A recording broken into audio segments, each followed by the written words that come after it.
ആത്മാവാം ദൈവമേ വരണേ, എന്റെ ഉള്ളിൽ വസിക്കാൻ വരണേ. ആത്മാവാം ദൈവമേ വരണേ, എന്റെ ഉള്ളിൽ വസിക്കാൻ വരണേ. ദാഹിച്ചു നിന്നെ ഞാൻ തേടുന്നു, സ്വർഗം തുറന്നിറങ്ങി നീ വരണേ. ദാഹിച്ചു നിന്നെ ഞാൻ തേടുന്നു, സ്വർഗം തുറന്നിറങ്ങി നീ വരണേ. ആത്മാവാം ദൈവമേ വരണേ, എന്റെ ഉള്ളിൽ വസിക്കാൻ വരണേ. ആത്മാവാം ദൈവമേ വരണേ, എന്റെ ഉള്ളിൽ വസിക്കാൻ വരണേ. പരിശുദ്ധ പരമദിവ്യകാരുണ്യത്തിന് ആരാധനയും സ്തുതിയും പുകഴ്ചയും ഉണ്ടാകട്ടെ. ഞാൻ നിങ്ങൾക്ക് കുറേ ഉടമ്പടി പ്രകാരം ദൈവം മരിയൻ ഉടമ്പടി കുറേ നേർച്ച വസ്തുക്കൾ തന്നിട്ടുണ്ടല്ലേ. അതൊക്കെ നമ്മൾക്ക് ബുദ്ധി പ്രയോഗിക്കാനുള്ളതാണ്. പ്രത്യേകിച്ച് ഉടമ്പടി ഉപ്പ്, ഉടമ്പടി കാശ്രൂപം, പിന്നെ പച്ചത്തിരി നീലത്തിരിയും ഒരേ സമയം തന്നെ വിശ്വാസം പ്രഖ്യാപിക്കുന്നതും വിശ്വാസം പ്രത്യാശിക്കുന്നതുമാണ്. ഒരേ സമയം തന്നെ പ്രത്യാശയും വിശ്വാസവുമാണ്. ഇപ്പോൾ പച്ചത്തിരി ഉപയോഗിക്കുമ്പോൾ നമുക്കൊരു പ്രത്യാശയാണ് നമ്മൾ പ്രഖ്യാപിക്കുന്നത്. എന്താണ്? കരിഞ്ഞു കിടക്കുന്ന അവസ്ഥകളിൽ നിന്നല്ല. നമ്മളിപ്പോൾ ജീവിതം ഉണങ്ങി വരണ്ടിരിക്കുന്ന അവസ്ഥയിൽ നിന്ന് അഹ്റോൻ്റെ വടിയെ പച്ച നിറമുള്ള ഇലകൾ കൊണ്ട് ഉണക്ക വടിയെ തളർപ്പിച്ച പോലെ ദൈവം എൻ്റെ ജീവിതത്തെയും തളർപ്പിക്കും. അതാണ് പച്ച. Take the bread of God. ശ്രുതികട ഹല്ലേലൂയ. സംഖ്യാപുസ്തകം 17-8 പിറ്റേ ദിവസം മോശ സാക്ഷ്യ കൂടാരത്തിലേക്ക് ചെന്നു. ലേവി കുടുംബത്തിനു വേണ്ടിയുള്ള അഹ്റോന്റെ വടി മുള പൊട്ടി പൂത്ത് തളിർത്ത് ബദാം പഴങ്ങൾ കായ്ച്ചു നിന്നു. വല്ലാത്ത കാഴ്ചയാണ്. ദൈവത്തിൻ്റെ ശക്തി ഒരു മനുഷ്യനിലുണ്ടോ ഇല്ലയോ എന്ന് ജനം സംശയിച്ചപ്പോൾ ദൈവം അടയാളം കൊടുത്തതാണ്. അപ്പോൾ ദൈവത്തിൻ്റെ ശക്തി നിങ്ങളിൽ പ്രവർത്തിക്കുന്നുണ്ടോ ഇല്ലയോ എന്നുള്ളതിൻ്റെ അടയാളമായിട്ടാണ് നിങ്ങളെ ഇപ്പോൾ കഴിഞ്ഞ ദിവസം കണ്ടില്ലേ, എല്ലാവരും ഇവിടെ ഒയിറ്റിക്കാതെ നിൽക്കുകയാണ്. എത്രാമത്തെ പ്രാവശ്യം എന്ന് ചോദിച്ചു. അപ്പോൾ അവളോട് കരഞ്ഞ്. അവളോട് മാത്രമേ ചോദിച്ചുള്ളൂ, വേറെ ആരോടും ചോദിച്ചില്ല. എത്രാമത്തെ പ്രാവശ്യമാണെന്ന് ചോദിച്ചു. അപ്പോൾ കരഞ്ഞ്. എന്നോട് പറഞ്ഞ് 10ാമത്തെ പ്രാവശ്യം. കുടുംബം എന്തുമാത്രം വെളുത്ത് കാണും. ഇപ്പോഴും അവൾക്ക് ഹോപ്പില്ല. പക്ഷെ കർത്താവ് അവളോട് പറഞ്ഞ് ചോദിക്കാൻ, എന്താണ്? ഇനി നിൻ്റെ ബുദ്ധി കൊണ്ടല്ല, നിൻ്റെ കഴിവ് കൊണ്ടല്ല, എൻ്റെ കൃപ കൊണ്ട് ഞാൻ നിന്നെ ജയിപ്പിക്കുമെന്ന് കൈയടിച്ച് കർത്താവ്. ഈ വാഗ്ദാന പേടകം, നമ്മുടെ ഈ അഹ്റോൻ്റെ ഉണക്ക കമ്പ്, അത് ബദാം കായ്ച്ച് പച്ച ഇലകൾ ചാർത്തി ബദാം കായ്ച്ച് നിൽക്കുന്നത് വാഗ്ദാന പേടകത്തിൻ്റെ അരികിലാണ്. അതാണ് സമാഗമ കൂടാരത്തിൻ്റെ ഉള്ളിലാണ് ഇതുപോലെ വാഗ്ദാന പേടകം. അവിടെയാണ് ദൈവത്തിൻ്റെ സാന്നിധ്യം. ഇപ്പം നിങ്ങൾ ഉടമ്പടി ചെയ്യുമ്പോൾ എന്താ ചെയ്യണം? നിങ്ങളുടെ ജീവിതം കരിഞ്ഞുപോയി, ബിസിനസ് വന്ന് കടം കയറി മുടിഞ്ഞുപോയി, നിങ്ങൾക്ക് ജപ്തി നടപടിയാണ്. നിങ്ങൾ ദൈവത്തിൻ്റെ വാഗ്ദാന പേടകത്തിൽ ആ ഉണക്ക കമ്പിനെ വെക്കുക അല്ലേ? വെച്ചിട്ട് പോയിട്ട് നിങ്ങൾ പച്ചത്തിരി കത്തിക്കും. കഴിഞ്ഞ ദിവസങ്ങളൊരു സാക്ഷ്യം ഉണ്ടായി. അവർക്കൊരു സ്വപ്നം ഉണ്ടായി. ഒരു പച്ച വെളിച്ചം ഇങ്ങനെ കടന്ന് അടുത്തടുത്തേക്ക് വന്നിട്ട് അതിൽ നിന്ന് കൃപാസനം മാതാവിൻ്റെ രൂപം വിരിഞ്ഞ് വരണേ. പിന്നെ പിറ്റേ ദിവസം മുതൽ ഉടമ്പടിക്ക് അടിക്കടി അടയാളം ലഭിച്ചുകൊണ്ടിരുന്നു. അപ്പോൾ പച്ച നിസ്സാരമല്ല ശരിക്കും. പച്ചയുടെ ഉടമ്പടിയുടെ പ്രത്യാശയുടെ കളറാണ്. ഇപ്പോൾ കഴിഞ്ഞ ദിവസങ്ങളിലേ അലക്സ് തോമസ് എന്നും പറഞ്ഞ് ബാംഗ്ലൂരിൽ നിന്നൊരു സാക്ഷ്യമുണ്ടായി. അപ്പോൾ അയാളുടെ ജീവിതത്തിൽ സംഭവിക്കുന്നത് അടിക്കടി തകർച്ചയാണ്. അടിക്കടി തകർച്ച സംഭവിക്കുമ്പോഴും പുള്ളി പറയും, ഞാൻ ഉടമ്പടിയുടെ ബലത്തിൽ ഞാൻ മുന്നോട്ട് പോയി, ഉടമ്പടി എടുത്തിട്ടുണ്ടല്ലോ, അതാണ് എന്നിട്ട് ഞാൻ മുന്നോട്ട് പോയി. എന്താ സംഭവിച്ചു കഴിഞ്ഞാൽ പുള്ളിക്ക് ഒരളിയുണ്ട്, ഭാര്യയുടെ ആങ്ങള, അപ്പോൾ ഭയങ്കര അടുപ്പമുള്ള, അങ്ങർക്ക് ലിവർ ക്യാൻസർ വന്നു. അതായത് ലിവർ സിറോസിസ് വന്ന്. അപ്പോൾ ഡോക്ടർ പറഞ്ഞു ലിവർ കംപ്ലീറ്റ് ട്രാൻസ്പ്ലാന്റ് ചെയ്യണമെന്ന് പറഞ്ഞു. അദ്ദേഹം വന്ന് ലിവർ ട്രാൻസ്പ്ലാന്റിന് അദ്ദേഹത്തിൻ്റെ ബ്രദറിലോ ഹോസ്പിറ്റലൈസ് ആയപ്പോൾ അദ്ദേഹം വന്ന് ഉടമ്പടി എടുത്തു കഴിഞ്ഞപ്പോൾ തന്നെ ഡോണറിനെ കിട്ടി, കരൾ കൊടുക്കാനുള്ള ആളെ കിട്ടി. പക്ഷേ അവിടെ ചെന്നപ്പോൾ കരൾ തരാനുള്ള ആളെ കിട്ടി. പക്ഷേ എന്താ കുഴപ്പം, ഇയാൾക്ക് ഇൻഫെക്ഷനായിപ്പോയി. ആർക്ക്? ലിവർ മാറ്റി വെക്കേണ്ട ആളിന് ഇൻഫെക്ഷനായി. ഈ ഉടമ്പടി എടുത്ത അലക്സ് തോമസ് പറയണത്, സാക്ഷ്യത്തിൽ പറയണത്, ഞാനത് മൈൻഡ് ചെയ്യില്ല, ഇൻഫെക്ഷനായിട്ട് ഞാൻ മൈൻഡ് ചെയ്യില്ല. എന്താ കാര്യം? ഞാൻ ഉടമ്പടിയുടെ ബലത്തിൽ മുന്നോട്ട് പോയെന്ന്. അതാണ് പച്ചയെന്ന് പറഞ്ഞത്, അതാണ് പ്രത്യാശ. അങ്ങനെ ഇടയ്ക്കൊക്കെ സംഭവിക്കും, അതൊന്നും ഞാൻ മൈൻഡ് ചെയ്യത്തില്ല. കാരണം ഞാൻ എൻ്റെ ദൈവമായിട്ടാണ് ഉടമ്പടി എടുത്തിരിക്കുന്നത്. അതുകൊണ്ട് ഞാൻ മുന്നോട്ട് പോയി പ്രാർത്ഥിക്കുക, കർത്താവേ, ഉടമ്പടി കാലങ്ങളിൽ ഉണ്ടാകുന്ന ചില അസ്വസ്ഥതകളെ അവഗണിച്ചുകൊണ്ട് ധൈര്യത്തോടെ പ്രത്യാശയോടെ മുന്നോട്ട് പോകാൻ പ്രത്യാശയുടെ വരങ്ങളാൽ എന്നെ അഭിഷേകം ചെയ്യണമേ. പ്രത്യാശയുടെ വരങ്ങളാൽ എന്നെ അഭിഷേകം ചെയ്യണമേ. ഇപ്പോൾ ഉടമ്പടിയുടെ കാലഘട്ടങ്ങളിലെ പ്രോസസ് ടൈമില്ലേ, എൻ്റെ പ്രക്രിയാ സമയം, ഈ പ്രക്രിയാ സമയങ്ങളിൽ എപ്പോഴും ദൈവം നമ്മളോട് ഇൻവെസ്റ്റ് ചെയ്യാൻ പറയും. അല്ലാതെ നമ്മളുടനെ ഉടമ്പടി എടുക്കണ കാലത്ത്, ഉടമ്പടിയിൽ ഇരിക്കണ സമയത്ത് ഉണ്ടാകുന്ന ഞാൻ ഉടമ്പടി എടുത്തിട്ട് എനിക്ക് ഇങ്ങനെ സംഭവിച്ചല്ല എന്ന് ചില പൊട്ടിപ്പെണ്ണുങ്ങൾ പറയും. അങ്ങനെ നിങ്ങൾ പൊട്ടികൾ വാസ്തവത്തിൽ ഉടമ്പടി എടുക്കാതിരിക്കുന്നതാണ് നല്ലത്. കാരണം ഇത് ഞാൻ എപ്പോഴും നിങ്ങൾ പറയും, യൂദാസ് പുണ്യാളനെയൊക്കെ പെട്ടിക്കൊണ്ടുവന്ന് എഴുതിയിടണ പോലുള്ള എഴുതിയിടലല്ല ഈ സംഭവം. ഇത് ദൈവവുമായിട്ടുള്ള ഒരു ബയലാട്രൽ എഗ്രിമെൻറ്റിൽ ദൈവത്തിന് ഒരു ഉദ്ദേശം ഉണ്ടാകും. നിങ്ങൾ ഓർക്കണത് ഇപ്പോൾ യൂദാസ് പുണ്യാളൻ്റെ പെട്ടിക്കൊണ്ടുപോയി നിങ്ങൾക്ക് വിവാഹം നടക്കണം, ജോലി കിട്ടണം എന്നൊക്കെ പറഞ്ഞു കഴിഞ്ഞാൽ യൂദാസ് പുണ്യാളൻ്റെ പ്രത്യേകിച്ച് ഉദ്ദേശമൊന്നും ഉണ്ടാകത്തില്ല. അത് നടക്കാൻ പറ്റണേ നടക്കും, അത്രയേ ഉള്ളൂ. പക്ഷെ നിങ്ങൾ ദൈവമായിട്ട് പരിശുദ്ധ അമ്മ വഴി ഉടമ്പടി ചെയ്യുമ്പോൾ ഈ രണ്ട് കക്ഷികൾക്കും നിങ്ങൾക്ക് ഉദ്ദേശമുണ്ടാകും. കാര്യം ഇത് ഉടമ്പടി ആയതുകൊണ്ടാണ്, അല്ലാതെ അപേക്ഷ കെട്ടിത്താത്തണ പരിപാടി അല്ലല്ലോ. ഉടമ്പടി ആയതുകൊണ്ട് ഉടമ്പടി പ്രകാരം ദൈവത്തിന് സ്വപ്നങ്ങളുണ്ട്. ആരെക്കുറിച്ച്? നമ്മളെക്കുറിച്ച്. ദൈവം ഈ ഉടമ്പടി കാലം കഴിയുന്നതിനുള്ളിൽ നിങ്ങൾ ആരായിരിക്കണം എന്നുള്ളതിനെക്കുറിച്ച് ദൈവത്തിന് ഐഡിയ ഉണ്ട്. അതാണ് പല ആൾക്കാരുടെ ഉടമ്പടി ആൻസറബിൾ അല്ലാതിരിക്കുന്നത്. കാര്യം ദൈവത്തിൻ്റെ കാര്യങ്ങളൊന്നും നിങ്ങളുടെ ജീവിതത്തിൽ നടക്കണില്ല. നിങ്ങളുടെ കാര്യം നടക്കാൻ വേണ്ടി കണ്ണീരിട്ടുകൊണ്ട് ഇങ്ങനെ ഓലിയിട്ട് നടക്കാവുന്നതല്ലാതെ ദൈവത്തിൻ്റെ കാര്യങ്ങൾ നിങ്ങളുടെ ദൈവപൈതലായി മാറിയോ? നിങ്ങൾ കർത്താവിന് വചനം കൈമാറിയോ? അത് സന്തോഷത്തോടെയാണ് കൈമാറിയത്. ഇപ്പം കഴിഞ്ഞ ദിവസം ഒരു പെങ്കൊച്ച് സാക്ഷ്യം പറയണത്, എനിക്ക് 2 പ്രാവശ്യം പുതുക്കി കഴിഞ്ഞപ്പോഴാണ് എനിക്ക് ബോധം വന്നതെന്ന്. നമ്മൾ അപ്പോഴെങ്കിലും അവൾക്ക് ബോധം വന്നില്ല. എന്താ കാര്യം? അവൾക്ക് ഈ പത്രം കൊടുക്കാൻ ഭയങ്കര പ്രയാസമാണ്. ബാക്കി എല്ലാം അവൾ ചെയ്യുന്നുണ്ട്. ആ കണക്കിനൊക്കെ ഒപ്പിച്ച് ദൈവത്തിന് കംപ്ലൈൻറ്റ് ഇല്ലാത്ത രീതിയിൽ ഒപ്പിച്ച് ചെയ്യുന്നുണ്ട്. പള്ളിയിൽ പോകുന്നുണ്ട്, കുമ്പസാരിക്കുന്നുണ്ട്, വചനമൊക്കെ വായിക്കുന്നുണ്ട്. പക്ഷെ പത്രം കൊടുക്കത്തില്ല കക്ഷി. പത്രം കൊടുത്ത് അവളുടെ കൂട്ടുകാർ കാണുമെന്നാണ് അവൾ പറയണത്. എന്നൊക്കെ ഭ്രാന്തുണ്ടാകുന്ന ആൾക്കാർ ചോദിക്കും. അതുകൊണ്ട് പത്രം ഞാൻ അമ്മയെ കൊണ്ടാ കൊടുപ്പിക്കണമെന്നാണ്.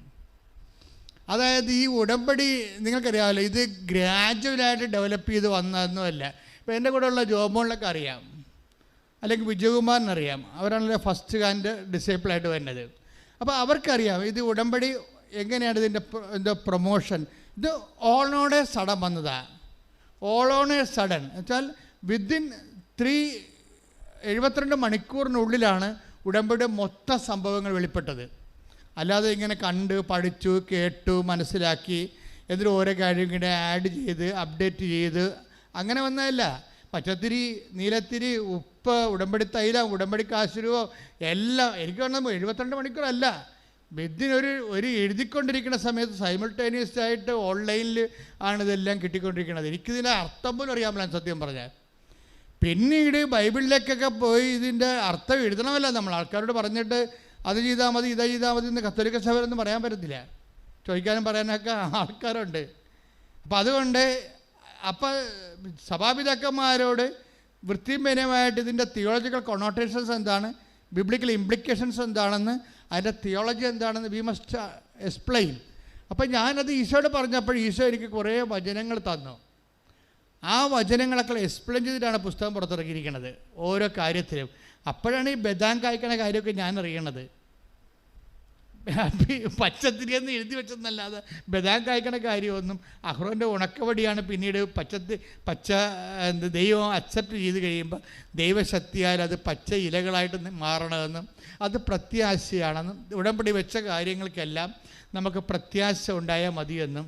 അപ്പം നിങ്ങൾക്ക് ഉടമ്പടി വെച്ച കാര്യങ്ങൾക്ക് നിങ്ങൾക്ക് പ്രത്യാശ ഇല്ലെങ്കിൽ ഈ ജപ്തി നടപടിക്കാരൻ വരുമ്പോൾ അത് അവരിപ്പോൾ നമുക്ക് ജപ്തി വരുമെന്നേ പറഞ്ഞിട്ടുള്ളൂ. അപ്പോൾ നമ്മൾ ഉടമ്പടി ചെയ്തു. അപ്പം ജപ്തി ഒരു ആഴ്ച കഴിഞ്ഞപ്പോൾ ഉടമ്പടി ചെയ്തല്ല, ആ ഉറപ്പിലൊക്കെ നമ്മൾ ഇരിക്കരുന്ന്. അപ്പോൾ എൻ്റെ ബാങ്കുകാരൻ മനുഷ്യൻ പറയുന്നത് 19-ാം തീയതിയാണ് ജപ്തിയെന്ന്. മാതാവ് ഉടമ്പടിയിടും 19-ാം തീയതി ഡേറ്റ് ജപ്തിയായ.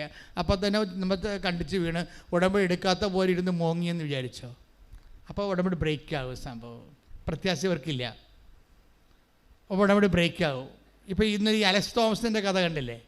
അലക്സ് തോമസ് ഉടമ്പടി ചെയ്തു. അനിയൻ ഈ അദ്ദേഹത്തിൻ്റെ അളിയൻ്റെ ലിവറിന് വീണ്ടും ഇൻഫെക്ഷനായി. അതൊക്കെ മൈൻഡ് ചെയ്യില്ല.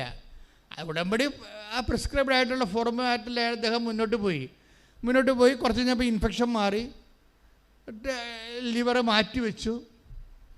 ലിവർ മാറ്റിവെച്ച് കഴിഞ്ഞപ്പോൾ ഡോണർ അപ്പം തന്നെ എഴുന്നേറ്റ് പോയി. 72 മണിക്കൂർ കഴിഞ്ഞപ്പോൾ തന്നെ ലിവർ കണ്ടിച്ച് കൊടുത്ത ആൾ ആശുപത്രിയിൽ നിന്ന് അയാൾ എഴുന്നേറ്റ് പോയി. പക്ഷേ അളിയനെ ഇപ്പോഴും ബോധം വന്നില്ല. അപ്പം പെങ്ങളും നാട്ടുകാരും ഒക്കെ ബുദ്ധിമുട്ടാകും. കാര്യം എന്താ, അയാൾ മറ്റത് ലിവറും കൊടുത്ത് അയാൾ പോയി. പക്ഷേ ലിവർ സ്വീകരിച്ച ആളിന് ബോധമില്ല. 20 ദിവസമായിട്ടും ബോധം വന്നില്ല. അപ്പോൾ ഡോക്ടർ പറഞ്ഞ് വെന്റിലേറ്റർ മാറ്റേണ്ടി വരുമെന്ന് പറഞ്ഞു. അപ്പോഴും അലക്സ് തോമസ് പറയേ ഉടമ്പടി എടുത്തതാണ്, ദൈവം അതിൻ്റെ കാര്യങ്ങൾ ചെയ്യും.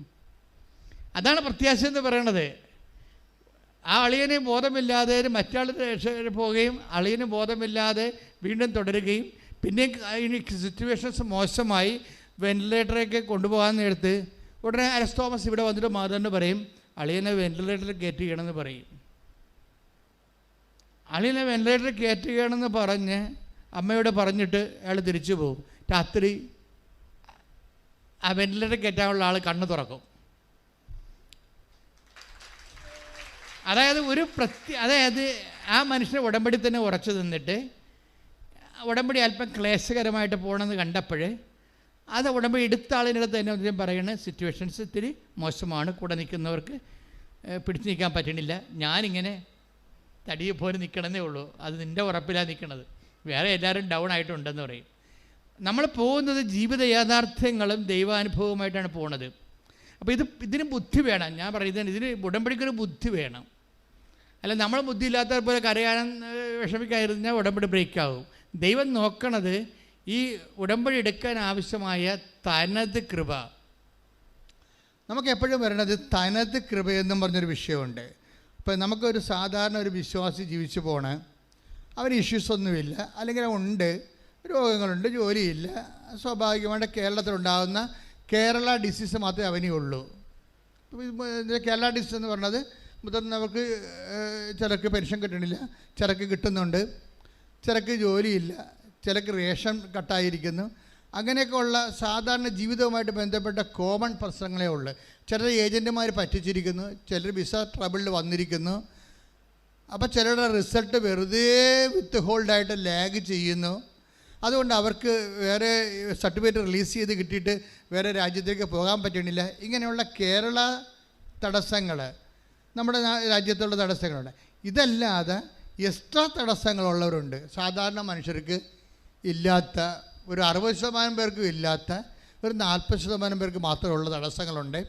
ചിലർക്ക് 20% പേർക്ക് മാത്രമുള്ള അപൂർവ തടസ്സങ്ങളുണ്ട്. അപ്പോൾ വ്യത്യസ്തങ്ങളായ ജീവിത കാലാവസ്ഥകൾ നമുക്കുണ്ട് ഓരോരുത്തർക്കും. അപ്പോൾ ഈ വ്യത്യസ്തമായ ജീവിത യാഥാർത്ഥ്യം നമ്മൾ മാത്രം അഭിമുഖീകരിക്കുന്ന, എന്നാൽ വേറെ ആൾക്കാർക്ക് അഭിമുഖീകരിക്കേണ്ടി വരാത്ത വിഷമങ്ങളാണ് തനത് വിഷമങ്ങളെന്ന് പറയുന്നത്, തടസ്സങ്ങൾ. ഈ തനത് തടസ്സങ്ങൾ ഇപ്പോൾ നിനക്ക് മാത്രമുള്ള തടസ്സങ്ങൾ. ഇപ്പം നിൻ്റെ അണിയന് ഭയങ്കരമായിട്ട് കല്യാണ ആലോചന വരണം, ചേട്ടനായ നിനക്ക് കല്യാണ ആലോചന വരുന്നില്ല. അതാണ് നിൻ്റെ തനത് തടസ്സം. ഇത് ഈ വിഷയം എല്ലാം നമ്മൾ അടുത്തുള്ള പുരയിടങ്ങളൊക്കെ വിറ്റ് പോണ്, അവർക്ക് ആവശ്യമില്ലാത്തവർ പോലും വന്ന് മേടിച്ചുകൊണ്ട് പോണ്. പക്ഷെ നമ്മുടെ പുരയിടം നമുക്ക് ആവശ്യമുണ്ടായിട്ടും പുരയിടം മേടിക്കാൻ ആരും വരണില്ല. തനത് തടസ്സമെന്ന് പറയും. ഈ തനത് തടസ്സത്തിന് വേണ്ടത് തനത് ഗ്രേസാണ്, അതിൻ്റേതായിട്ടുള്ള ഓൺ ഗ്രേസ്, അതിൻ്റേതായിട്ടുള്ള ഗ്രേസ്. അങ്ങനെ വരണമെന്നുണ്ടെങ്കിൽ തീർച്ചയായിട്ടും ഇപ്പോൾ ഏലിയായുടെ ഒരു സഹോദരനാണ്, പ്രവാചക സഹോദരനാണ് എലീഷ. എപ്പോഴും ഏലിയയെ കണ്ടപ്പോൾ എന്നോട് ഏലിയായോട് എലീഷ പറഞ്ഞത്, എനിക്ക് അങ്ങയുടെ കൃപയുടെ ഇരട്ടി പങ്ക് വേണമെന്ന് പറഞ്ഞു. അത് അത്രയേ ഉള്ള കാര്യം. നമ്മൾക്ക് ചെയ്യാനുള്ള മിഷൻ മറ്റുള്ളവരുടെ മിഷനേക്കാളും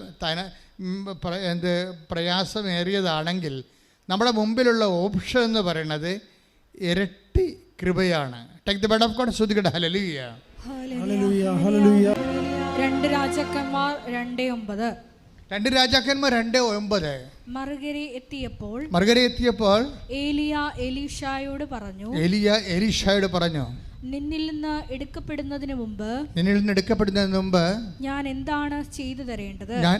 അപ്പോൾ ഏലിയ ചോദിക്കുകയാണ് പ്രവാചകനോട്, അവൻ എടുക്കപ്പെടുകയാണ്, അപ്പം അതിന് എന്താണ് ഇവന് ചെയ്ത് കൊടുക്കേണ്ടതെന്ന് ചോദിക്കാൻ. എലീഷ പറഞ്ഞു, അങ്ങയുടെ ആത്മാവിന്റെ ഇരട്ടി പങ്ക്, അങ്ങയുടെ കൃപയുടെ ഇരട്ടി പങ്ക് എനിക്ക് ലഭിക്കട്ടെ. അവൻ പറഞ്ഞു, ദുഷ്കരമായ കാര്യമാണ്, പാടുള്ള കാര്യമാണെന്ന് ചോദിക്കണത് നീ ചോദിച്ചത്. എങ്കിലും ഞാൻ എടുക്കപ്പെടുന്നത് നീ കാണുകയാണെങ്കിൽ നിനക്കത് ലഭിക്കും, കണ്ടില്ലെങ്കിൽ ലഭിക്കുകയില്ല. അപ്പോഴേ എലീഷയ്ക്ക് ഇരട്ടി പങ്ക് ദൈവം കൊടുക്കുന്നതായിട്ടാണ് ബൈബിൾ ചരിത്രം അവസാനിക്കുന്നത്. പക്ഷേ എന്തിനു വേണ്ടിയാണ്? എലീഷയ്ക്ക് ഏലിയേക്കാൾ കൂടുതൽ ജോലി ചെയ്യാനുണ്ട്. മിഷൻ ബേസ്ഡ് ആയിട്ടാണ് പോണത്. അപ്പം നിങ്ങൾക്ക് ഇരട്ടി കൃപ വേണമെന്ന് പറഞ്ഞാൽ നിങ്ങൾക്ക് നിങ്ങളുടെ മുമ്പിലുള്ള ഓപ്ഷൻ എന്താണ്? ഇരട്ടി മിഷനാണ് ചെയ്യേണ്ടത്. വേറെ കാര്യമൊന്നുമില്ല. വെറുതെ വായിട്ട് അലക്കിയിട്ടുകൊണ്ട് കൃപ കിട്ടത്തില്ല. മനസ്സിലായില്ലേ? നിങ്ങൾക്ക് ഇരട്ടി കൃപ വേണമെന്നുണ്ടെങ്കിൽ നിങ്ങളുടെ മുമ്പിലുള്ള ഓപ്ഷൻ എന്താണ്? ഇരട്ടി മിഷനാണ്. മറ്റുള്ള ആൾക്കാർ, ഇപ്പം ഞാൻ കഴിഞ്ഞ ദിവസങ്ങളിൽ ബാംഗ്ലൂർ നിൽക്കുമ്പോൾ ഒരു പള്ളിയിൽ, അവിടുത്തെ സെൻറ്റ് മേരീസ് പള്ളിയിൽ കുർബാന കൂടിയിട്ട് ഇറങ്ങുകയാണ്. കുർബാന കൂടി ഇറങ്ങുമ്പോൾ റോഡ് സൈഡിലൊക്കെ കൃപാസനം പത്രം കൊടുത്തുകൊണ്ടിരിക്കുന്ന ആൾക്കാർ. അപ്പോൾ ഇംഗ്ലീഷ് പത്രം കൊടുത്തുകൊണ്ടിരിക്കുകയാണ്. വെയിലത്ത്, നല്ല വെയിലാണ്, നല്ല വെയിലത്ത് നിന്നുകൊണ്ട്. അപ്പോൾ ഞാൻ ദൈവത്തെ സ്തുതിച്ച് ശരിക്കും പറഞ്ഞാൽ, അതായത് ഇവിടെ വാങ്ങിച്ചുകൊണ്ട് പോകുന്നവരെ അവിടെ കൂടെ അത് കൊടുക്കണില്ലേ എന്നൊക്കെ ചോദിക്കാൻ ആരുമില്ല. അവർ തന്നെത്താൻ അവർ വാങ്ങിച്ച പ്രേക്ഷിത പ്രവർത്തനങ്ങൾ ഈ എരിവെയിലത്തും പൊരിവെയിലത്തും സുന്ദരമായി ചെയ്തുകൊണ്ടിരിക്കുകയാണ്. കാര്യം നിങ്ങൾക്കറിയാമല്ലോ, നമ്മുടെ ഉടമ്പടിയിലെ ഏറ്റവും ടഫ് മിഷൻ ഈ പത്രത്തിൻ്റെ മിഷനാണ്. അതിൻ്റെ ഉദ്ദേശം എന്താണ്? ആ മാസം ഈശോ ചെയ്ത അത്ഭുതങ്ങൾ, അതാണ് ആ മാസം ചെയ്തത്. 100 മറ്റേ കാണും നമ്മൾ കൊടുക്കണത്. അതിലിരട്ടി ഉണ്ടാവും. ഒരു ദിവസം 10 അല്ലേ ഇടണത്, 10 ഉടമ്പടി സാക്ഷ്യങ്ങളല്ലേ ഇപ്പം അപ്പ് ചെയ്യണത്. അപ്പോൾ അതിലൊരു 100 എടുത്തിട്ട് 10 ദിവസത്തെ എടുത്തിട്ടാണ് 10 കൊടുക്കണത്. അപ്പോൾ ഈ സാക്ഷ്യം വായിക്കുമ്പോൾ ആ സാക്ഷ്യം സ്ഥിരമായിട്ട് വായിച്ച് അഭിഷേകം പ്രാപിക്കുന്നവരുണ്ട്, സാക്ഷ്യം സ്ഥിരമായിട്ട് കേൾക്കുമ്പോൾ അഭിഷേകം പ്രാപിക്കുന്നവരുണ്ട്. കാര്യം സാക്ഷ്യം കേൾക്കുമ്പോൾ പ്രശ്നം ദൈവം ചെയ്ത കാര്യമായതുകൊണ്ട് ദൈവത്തിൻ്റെ ശക്തി അതിൽ വിശ്വസിക്കുന്ന അനുസരിച്ച് നമ്മൾ ശക്തിപ്പെട്ടുകൊണ്ടിരിക്കും. പക്ഷേ രാത്രി 3 മണിക്കൊക്കെ എഴുന്നേറ്റ് ആൾക്കാർ സാക്ഷ്യം കേൾക്കുന്നുണ്ട്. അവർ സാക്ഷ്യം പറയുമ്പോഴാണ് നമുക്ക് മനസ്സിലാക്കണം. 3 മണിക്കൊക്കെ എഴുന്നേറ്റിട്ട് സാക്ഷ്യം കേട്ടുകൊണ്ടിരിക്കും. അപ്പോൾ സാക്ഷ്യം കേട്ടുകൊണ്ടിരിക്കുമ്പോഴേ ഇനി ഉറക്കം വന്നില്ലല്ലോ. ഒരു സഹോദരി ഇന്നലെ പറഞ്ഞത്, എനിക്ക് ഉറക്കം വന്നില്ല. എന്താ കാര്യമെന്ന് വെച്ച് കഴിഞ്ഞാൽ എൻ്റെ കുഞ്ഞിന് ഇപ്പം മിൻറ്റു എന്ന് പറഞ്ഞുകൊണ്ട് മോളുടെ സാക്ഷ്യം ഈ ആഴ്ചയിലുണ്ടായതാണ്. വലിയ സാക്ഷ്യമാണത്. കാര്യം വെച്ച് കഴിഞ്ഞാൽ മിൻറ്റു, ഞാൻ അയർലൻഡിൽ ധ്യാനം നടത്തുമ്പോൾ ആ അയർലൻഡിലെ ധ്യാനത്തിൻ്റെ ആരാധനയിൽ പങ്കെടുത്തപ്പോൾ പെട്ടെന്ന് അത്രയും നാൾ അനങ്ങാതിരുന്ന് ഗർഭത്തെ ശിശു ആരാധന സമയത്ത് കുതിച്ച് ചാടി. അപ്പോൾ കർത്താവ് മിൻറ്റുവിനൊരു അടയാളം കൊടുത്തതാണ്. എന്താണ്? നിൻ്റെ കുഞ്ഞ് എൻ്റെ കൈവപ്പുള്ളതാണ്. ഇനി കുഞ്ഞുമായിട്ട് ബന്ധപ്പെട്ട് എന്ത് ഇഷ്യൂ വന്നാലും നീ മൈൻഡ് ചെയ്യരുത്. അതാണ് സംഭവം.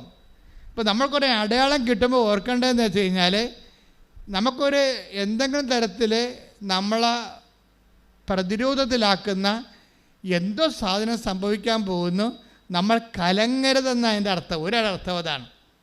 അപ്പോൾ മിൻറ്റു ഭയങ്കര സന്തോഷമായി. എന്താണ്? ആരാധനയിലല്ലേ ആദ്യമായിട്ട് ഗർഭദശിച്ച് തുള്ളിച്ചാടണത്. ഇപ്പം കർത്താവിൻ്റെ കയ്യൊപ്പുള്ള കുഞ്ഞാണ് എന്നവൾ ധരിച്ച് പ്രാർത്ഥിച്ചിരിക്കുന്ന സമയത്ത് പെട്ടെന്ന് കുഞ്ഞിന് അതിൻ്റെ നടുവലിൻ്റെ മൂട്ടിൽ ഒരു മുഴ വരാൻ തുടങ്ങി, ട്യൂമർ വരാൻ തുടങ്ങി. അത് ട്യൂമറാണെന്ന് കണ്ട് ബ്ലീഡിങ്ങൊക്കെ വന്ന് നോക്കിയപ്പോൾ ട്യൂമറാകുമ്പോൾ ഡോക്ടർ പറഞ്ഞു, ഈ ട്യൂമർ വളർന്നു കൊണ്ടിരിക്കുമ്പോൾ വരുന്ന പ്രശ്നം, ട്യൂമർ എന്ന് പറയുന്ന ഒരു ബലൂൺ പോലെ ഇങ്ങനെ കുറേ വെള്ളമായിട്ടൊക്കെ ഇരിക്കും. അതിങ്ങനെ വളർന്നിരിക്കുകയാണ്. അപ്പോൾ സ്വാഭാവികമായിട്ട് കുഞ്ഞിൻ്റെ രക്തം മുഴുവനും ട്യൂമർ വിഴുങ്ങും.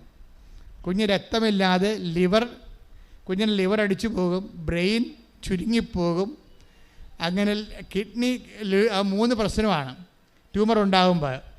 അപ്പോൾ ഇതെല്ലാം കേട്ടിട്ട് ഇവൾ കിടുങ്ങിപ്പോവും. അങ്ങോട്ട് കാര്യമൊക്കെ മനസ്സിലാവും, കുഞ്ഞ് മരിച്ചു പോകുമെന്ന് മനസ്സിലാവും, ട്യൂമർ വളരെ. പക്ഷേ ഇവൾ ഉടമ്പടിയിൽ അങ്ങ് ഉറച്ചു നിൽക്കും.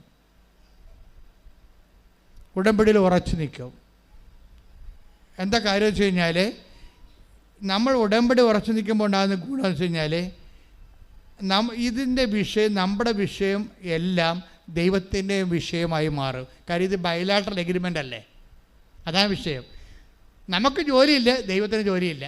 നമുക്ക് പനിയാണോ, ദൈവത്തിന് പനിയാണ്. ഇതെല്ലാം ഇങ്ങനെയാണ് പോണത്. നമുക്ക് കടത്തിലാണോ, ദൈവവും കടത്തിലാണ്. എന്നാൽ ദൈവത്തിന് തനതായിട്ട് തോന്നും. ഇപ്പോൾ ഉടമ്പടിയുടെ അകത്ത് നിൽക്കുമ്പോൾ ഉണ്ടാകുന്ന പ്രശ്നം, നിനക്കുണ്ടാകുന്ന മുഴുവൻ പ്രശ്നങ്ങളെ ദൈവം ഏറ്റെടുത്ത് സ്വന്തം പോലെയാക്കും. സ്തുതിക്കട്ടെ, ഹല്ലേലൂയ. ഇങ്ങനെ ഓരോ 3 മാസം സ്കാൻ ചെയ്യുമ്പോഴും ട്യൂമറൊപ്പം കൊച്ചിനൊപ്പം വലുതാകുകയാണ്.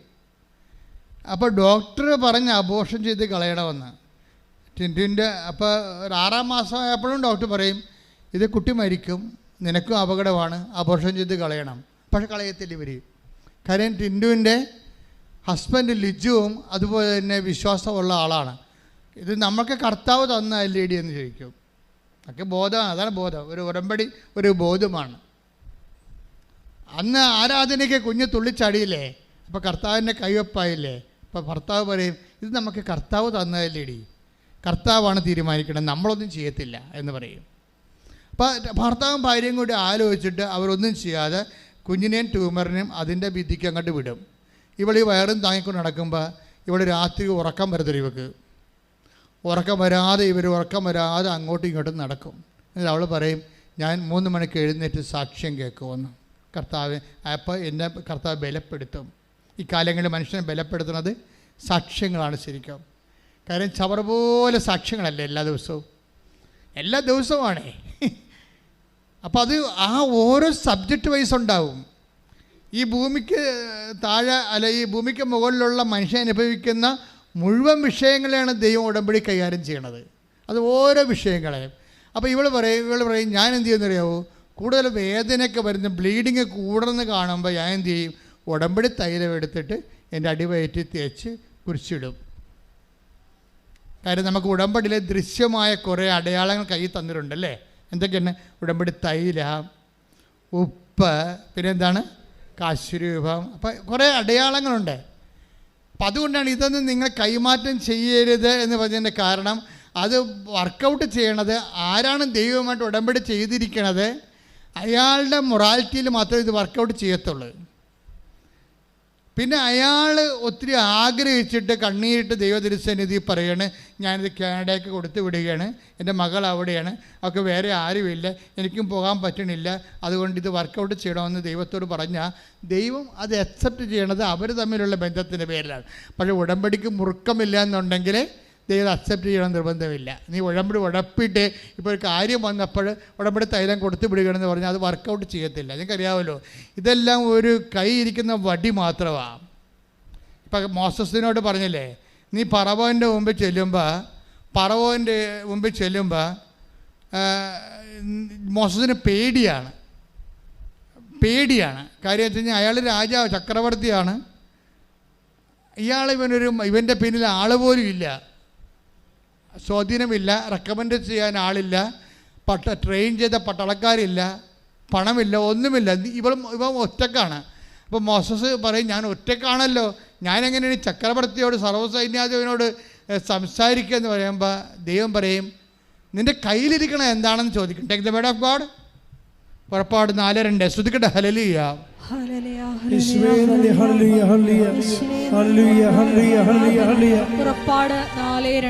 പുറപ്പാട് 4:2. കർത്താവ് അവനോട് ചോദിച്ചു, നിന്റെ കയ്യിലിരിക്കുന്നത് എന്താണ്? എന്തെല്ലാം കയ്യിലുണ്ട്? ഉടമ്പടി തൈലമുണ്ട്, ഉടമ്പടി ഉപ്പുണ്ട്, ഉടമ്പടി കാശ്രൂപമുണ്ട്, അല്ലേ? എല്ലാം പല പ്രാവശ്യം വെഞ്ചരിച്ച് ഉടമ്പടി പ്രകാരം നിങ്ങൾക്ക് നൽകിയിട്ടുള്ളതാണ്. നിങ്ങൾ ഉടമ്പടി ഉഴപ്പിയിട്ട് ഇതിന്മേ തൊട്ടാൽ ശരിയാകത്തില്ല. ഉടമ്പടിയിൽ ബലവത്താട് നിൽക്കണം. പറ, വായിച്ചോളൂ. നിന്റെ കയ്യിലിരിക്കുന്നത് എന്താണ്? അവൻ പറഞ്ഞു ഒരു വടിയാണ്. അപ്പം നമുക്ക് തോന്നുമ്പോൾ ഒരു കാശ്രൂപമാണ്, ഇത്തിരി ഉപ്പാണ്, ഇത്തിരി ഒലിവ് എണ്ണയാണെന്ന് നമുക്ക് തോന്നും. അതായിരിക്കും. പക്ഷേ അത് പ്രയോഗിക്കുമ്പോൾ അത് മാറി, അതല്ലാതായി മാറും. അത് വായിച്ചോളൂ. അവിടുന്ന് കൽപ്പിച്ചു അത് നിലത്തിടുക. നമ്മൾ ഉപ്പൊക്കെ നിലത്തിടത്തില്ലേ? ഞാൻ എല്ലാവരോടും പറയും, ജപ്തി നടപടിയാണെന്ന് പറയുമ്പോൾ, സ്ഥലം വിൽക്കണില്ല എന്ന് പറയുമ്പോൾ, വീട് വിൽക്കണില്ല എന്ന് പറയുമ്പോൾ ഞാൻ പറയും അത് നിലത്തിടാൻ പറയും, എല്ലാ അതിരുകളിലും ഇടാൻ പറയും. എങ്ങനെ ഇടാൻ പറയും? വിശ്വാസ പ്രമാണം ചൊല്ലിക്കൊണ്ടിടാൻ പറയും. പ്രയോഗമാണ്, വിശ്വാസം പ്രയോഗിക്കുകയാണ്. അല്ല ചുമ്മാ സിനിമാ പാട്ടും പാടി ഇടാൻ പറഞ്ഞ സാധനമാണോ ഇത്? ബുദ്ധിബോധമില്ലാതെ ചുമ്മാ ഇങ്ങനെ ഉറുമ്പ് വരുമ്പോൾ തെള്ളുപൊടി ഇടണ പോലെ ഇടുന്ന സാധനമാണോ ഇത്? അല്ല. ആദ്യം നിങ്ങൾ ഉറപ്പ് വരുത്തണം നിങ്ങൾ വിശുദ്ധിയുള്ളവരാണെന്ന്. വിശ്വാസ പ്രമാണവും വിശുദ്ധിയും തമ്മിൽ കുറച്ച് ബന്ധമുണ്ട്. നിങ്ങൾ പ്രക്രിയയായിട്ട് ജീവിച്ചിട്ട് 90 മാസം ജീവിച്ചിട്ട് വിശ്വാസ പ്രമാണം ചിലപ്പോൾ ആക്ടിവേറ്റ് ആകത്തില്ല. അതാണ് വിഷയം. കാര്യം എപ്പോഴും പ്രശ്നമുള്ളത് ദൈവം ചോദിക്കണം, നീ എന്ത് ചെയ്യുമെന്ന് ചോദിക്കാം. അപ്പോൾ ഒറ്റ ഉത്തരവേ പാടാൻ പാടുള്ളൂ. നീ എന്ത് ചെയ്യുന്നു? ഞാൻ അബോർഷൻ ചെയ്യുന്നു. പോരെ, പണിയായില്ലേ? നീ എന്ത് ചെയ്തു എന്ന് ചോദിച്ചാൽ മര്യാദക്ക് ഉത്തരം പറയണം. ദൈവത്തിന് ഇഷ്ടപ്പെട്ട ഉത്തരം പറയണം. ഞാനൊരു ഭർത്താവിനെ വെറുതെ ഉപേക്ഷിച്ചിട്ട് വീട്ടിൽ വന്ന് നിൽക്കണം എന്ന് പറഞ്ഞു കഴിഞ്ഞാൽ അടി മോതക്കെട്ട് കിട്ടും ചിലപ്പോൾ. ഞാൻ ഇന്നലെ ഒരു പെണ്ണിനോട് ചോദിച്ചു, അത് നീ വഴക്കിട്ട് പോകുന്നതല്ലേ എന്ന് പറഞ്ഞു. ഞാൻ വടിവിട്ടേക്കാൻ പറഞ്ഞു. അവൾ തന്നെ വഴക്കിട്ട് പോന്നിട്ട് പാക ഉടമ്പടി ചെയ്യണമെന്നും പറഞ്ഞ് വന്ന് ഉടമ്പടി എടുത്ത് വെള്ളത്തിനും കൊണ്ട് നിൽക്കും. പാക ഉടമ്പടി ചെയ്യണം. അപ്പോൾ മാനേജർ എഴുതിയിട്ടുണ്ട് പാക ഉടമ്പടി ചെയ്യണം. മാനേജർ ചോദിക്കത്തില്ലല്ലോ. ഈ പാക ഉടമ്പടി ചെയ്യണമെന്ന് കണ്ടപ്പോൾ കർത്താവ് പറഞ്ഞ് അവളോട് കാര്യം ചോദിക്കാൻ പറഞ്ഞ്. വേറെ ആരുമില്ല, അവളോട് മാത്രമേ ഞാൻ സംസാരിച്ചുള്ളൂ. ഞാൻ എല്ലാവരോടും സംസാരിക്കത്തില്ലല്ലോ. ഗ്രീൻ കേസാണെങ്കിൽ സംസാരിക്കത്തില്ല, റെഡ് കേസാണെങ്കിൽ എനിക്കറിയാൻ പറ്റുമോ? ഞാൻ ചോദിച്ചു പാക ഉടമ്പടി ആരുടെ ഭാഗമാണ് ചെയ്യേണ്ടതെന്ന് ചോദിച്ചു. ആരുടെ ഭാഗമാണ് ചെയ്യേണ്ടത്? ഭർത്താവിൻ്റെ ഭാഗം ഉടമ്പടി ചെയ്യണം. അപ്പോൾ നീ എവിടെ നിൽക്കണം? വീട്ടിൽ നിൽക്കണം. ആ നീയായി എന്ന് പോകുന്നു. കെട്ടിയ കാലത്ത് പോകുന്നതാണ്. കെട്ടിയ കാലത്ത് ഇവളുടെ എന്തോ ഉടായ്പ ബന്ധത്തിൽ അല്ലെങ്കിൽ ബന്ധമില്ലെങ്കിലും അവളുടെ താല്പര്യക്കുറവാ, ചിലപ്പോൾ ഈ മദ്യപാനിയായ എന്തെങ്കിലുമൊക്കെ ആയിട്ടായിരിക്കും. പക്ഷേ മദ്യപാനികളുടെ കൂടെ ആരും താമസിക്കണില്ലേ? കേരളം തന്നെ ജീവിക്കണ മദ്യപാനം കൊണ്ടാണ് അല്ലേ? അല്ലെങ്കിൽ പിന്നെ ഈ ഗവൺമെൻറ് ഇതൊക്കെ അടച്ചുപൂട്ടത്തില്ലേ? അപ്പം നമ്മളാണ് ശ്രദ്ധിക്കേണ്ടത്. തിന്മ ചെയ്യാനുള്ള സാഹചര്യങ്ങൾ ഗവൺമെൻറ് തന്നെ അതിൻ്റെ സ്പോൺസറായി മാറുമ്പോഴേ ജീവിക്കണോ വേണ്ടെന്ന് തീരുമാനിക്കേണ്ടത് ആരാണ്? നമ്മളാണ് തീരുമാനിക്കേണ്ടത്. അല്ല ഗവൺമെൻറ്റിന് ടാക്സ് കൊടുക്കൊന്നും പറഞ്ഞുകൊണ്ട് നമ്മളെ കാര്യം മദ്യപിച്ചാൽ ശരിയാവുക. അപ്പോൾ സ്വാഭാവികമായിട്ട് ഇങ്ങനെയുള്ള സിറ്റുവേഷൻസ് പാപ സാഹചര്യങ്ങൾ ലോകത്തിലുണ്ടാകും. അത് ഗവൺമെൻറ് സ്പോൺസേർഡുമായിരിക്കും ചിലപ്പോൾ സമയത്ത്. പക്ഷേ നമ്മളല്ല അത് ജീവിക്കേണ്ടത്. എത്ര ഉടമ്പടിയിലൂടെയാണ് ഭർത്താക്കന്മാരെ അവിടെ വിശുദ്ധിയിലേക്ക് ഭാര്യമാരെ കൊണ്ടുവന്നിരിക്കുന്നത്. ഇപ്പോൾ ഓടിപ്പോകുന്നു, അന്ന് ഓടിപ്പോകുന്നതാണ്. ഞാൻ മക്കളുണ്ടായി ഇല്ലെന്ന് തിരക്കിയില്ല. കാര്യം ആ കേസ് ദൈവത്തിൻ്റെ അല്ലാത്ത കാരണം എൻ്റെതുമല്ല. അപ്പോൾ ഞാൻ പറഞ്ഞ് നീ ചെയ്തിരിക്കുന്ന കാര്യങ്ങളുടെ മേലെ നിനക്ക് അവകാശമില്ലെന്ന് പറഞ്ഞ്. എന്താ കാര്യം? അന്ന് ഓടിപ്പോകുന്നതിന് ശേഷം ഇന്നിപ്പോൾ അവൾക്ക് അയാളുടെ ഓഹരി വേണം. അതാണ് പ്രശ്നം. അതിനകത്ത് മാനുഷികമായിട്ട് പോലും നീതിയില്ല. കഴുത്തല്ലൊരു താലി കെട്ടിയെന്നും പറഞ്ഞ് കൂടെ നിന്ന് കൂടെ ജീവിച്ച് അവിടെ മക്കളെ വളർത്തി ഒരുമിച്ച് ജീവിക്കുമ്പോഴല്ലേ ഭർത്താവിന് അവകാശം ഉണ്ടാകണത്. ഇത് വിദ്യാർത്ഥിയുടെ കോടതിയായി ചിലപ്പോൾ കോടതി പോയത് രക്ഷപ്പെടുമായിരിക്കും, പക്ഷേ ദൈവത്തിനും ഇന്ന് രക്ഷപ്പെടത്തില്ല. എന്താ കാരണം? ഭാര്യ എന്ന ഉത്തരവാദിത്തം, അമ്മയെന്നുള്ള ഉത്തരവാദിത്തം നീ നിർവഹിച്ചിട്ടില്ല. അപ്പോൾ നിൻ്റെ ദൈവിക അവകാശമില്ല. പിന്നെ എന്തിന് ഭാഗമായിട്ട് പിടിച്ച് തരാനാണ്? ഈ കേസ് ഞാൻ എടുക്കത്തില്ലെന്ന് പറഞ്ഞു. എന്തുകൊണ്ടാണ് അവളോട് മാത്രം ചോദിച്ചിരിക്കണത്? കാര്യം അവളുടെ കയ്യിൽ ആ ഉടമ്പടി ദൈവം ഏറ്റെടുത്തിട്ടില്ല. അതുകൊണ്ടാണ്. ദൈവം ഏറ്റെടുക്കാത്ത ഉടമ്പടി അൾത്താരെ വരുമ്പോൾ സ്വാഭാവികമായിട്ട് ചോദ്യവും പറച്ചിലൊക്കെ ഉണ്ടാവും. ദൈവം ഏറ്റെടുക്കാത്ത ഉടമ്പടി ഇവരുടെ മാത്രം താല്പര്യത്തിന് വേണ്ടി ഒരു മനുഷ്യൻ്റെ ജീവിതം അങ്ങ് നശിപ്പിച്ചിരിക്കുകയാണ്. ഇപ്പോൾ അയാളുടെ സ്വത്ത് മാത്രം മതി, അതാണ് വിഷയം. അവിടെ സ്വത്ത് മാത്രം മതി. അപ്പോൾ അത് മാനുഷികമായിട്ട് പോലും നീതിയല്ല സംഭവം. അപ്പോൾ സ്വാഭാവികമായിട്ട് അങ്ങനെ വരുമ്പോൾ ഇപ്പോൾ കോടതി പോയാൽ തീർച്ചയായിട്ടും കോടതി പെൺപക്ഷമായത് കാരണം സ്വാഭാവികമായിട്ടും നമ്മുടെ രാജ്യത്തെ കുറേ നാളുകളായിട്ട് സ്ത്രീകൾ മർദ്ദനം അനുഭവിക്കുന്നതാണ്.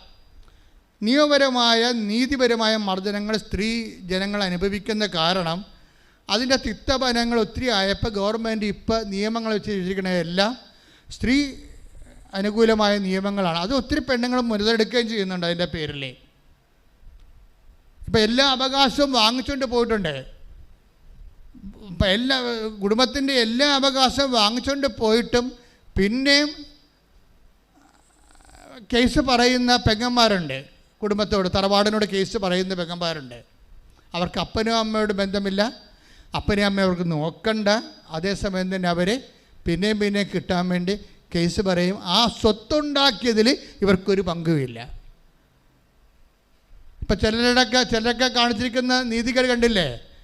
ഗൾഫിലൊക്കെ ജോലി ചെയ്യും, മക്കളുടെ സമ്പത്ത് ആദ്യത്തെ മക്കൾ പോയി രക്ഷപ്പെട്ട് കഴിയുമ്പോൾ അവരുടെ മര്യാദ അനുസരിച്ചിട്ട് മൂത്ത മക്കളെ ഇളയ മക്കളെ ആരാണ് രക്ഷപ്പെടണത് അവിടെ സമ്പത്ത് അപ്പൻ്റെ പേരിൽ അയച്ചു കൊടുക്കും. അപ്പൻ എന്ത് ചെയ്യും? അപ്പനും അമ്മയും പ്ലാൻ ചെയ്തുകൊണ്ട് കുറേ സ്വത്ത് അപ്പൻ്റെ പേരിലും മേടിക്കും, കുറേ സ്വത്ത് അമ്മയുടെ പേരിലും മേടിക്കും.